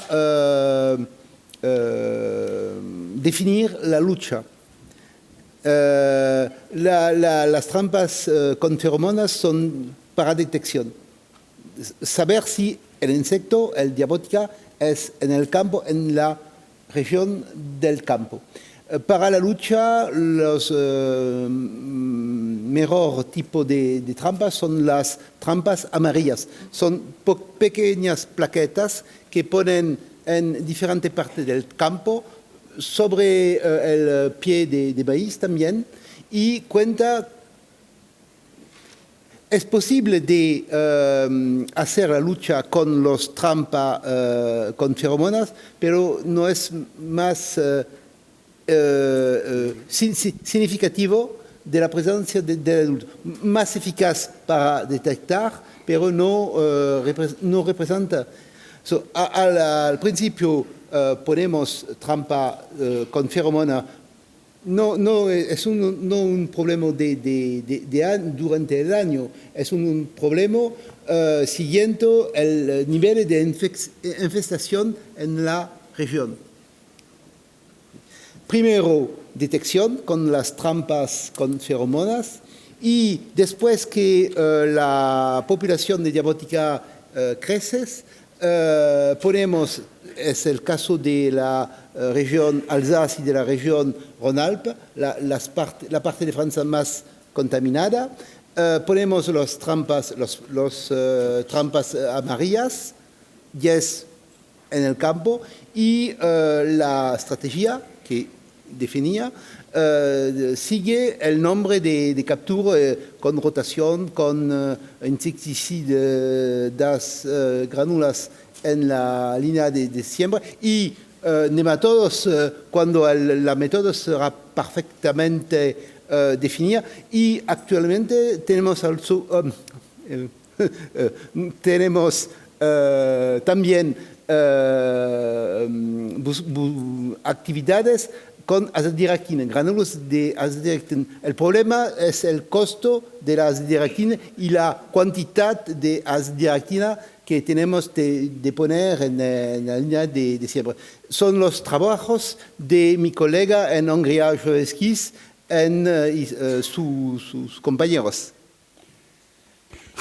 Si hay alguna pregunta para Michele, mejor la hacéis ahora porque estoy pensando que, bueno, y alguna pregunta para Esaú, pero Esaú va a estar tomando café, con lo cual, ¿ahí hay una pregunta?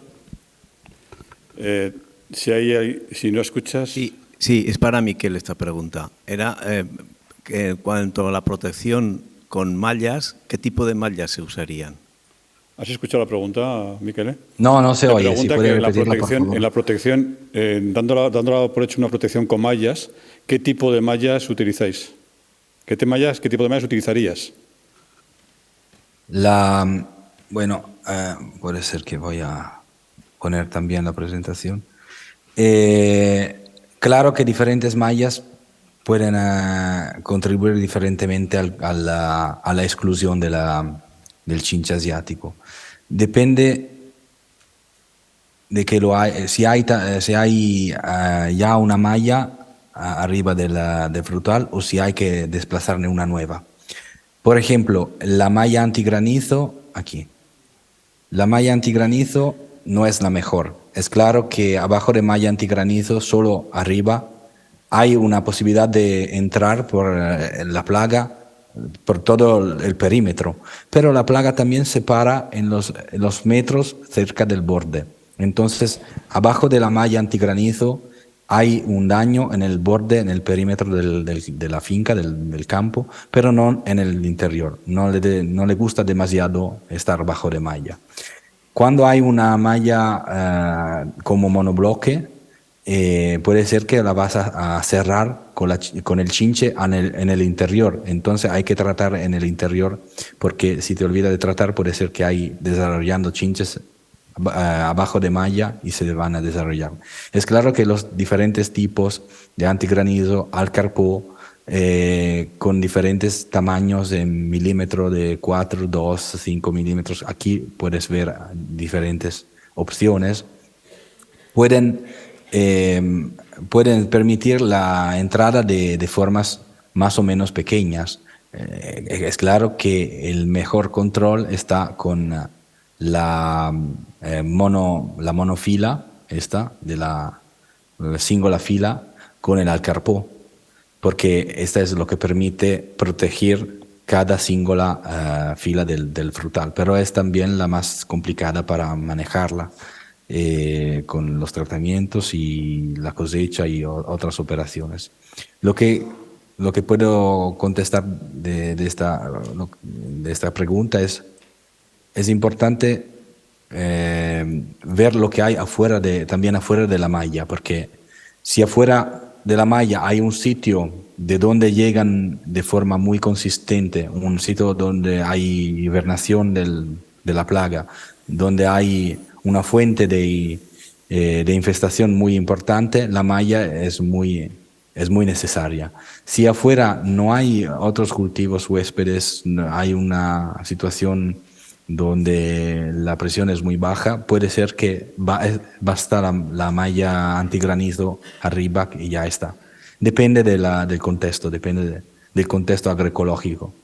Claro, las mallas más pequeñas son las mejores porque te evitan la entrada. Pero aquí no lo tengo en esta presentación, pero en otra presentación hay que cerrar muy bien las mallas, arriba, alrededor, la parte baja, porque si también cuando tienes que tratar deja todas las aberturas, todas las salidas abiertas por el tractor, bueno, puede ser que hay 1 hora, 2 horas, 3 horas para el tratamiento. En estas 3 horas el chinche se puede entrar en la finca. Entonces hay también que valorar cómo, estudiar cómo abrir y cerrar muy rápidamente estas mallas. Es un tema que solo esto necesita algunas horas para desarrollarlo, claro. De acuerdo, gracias. Bueno, si os parece, vamos a dar aquí por concluida esta parte de la jornada. Michele, muchas gracias. Tú y yo seguiremos Gracias en contacto. a vosotros. ¿Vale? Gracias Buenos a días y vosotros. gracias. Como os decía, Hasta luego. Hasta luego, Michele.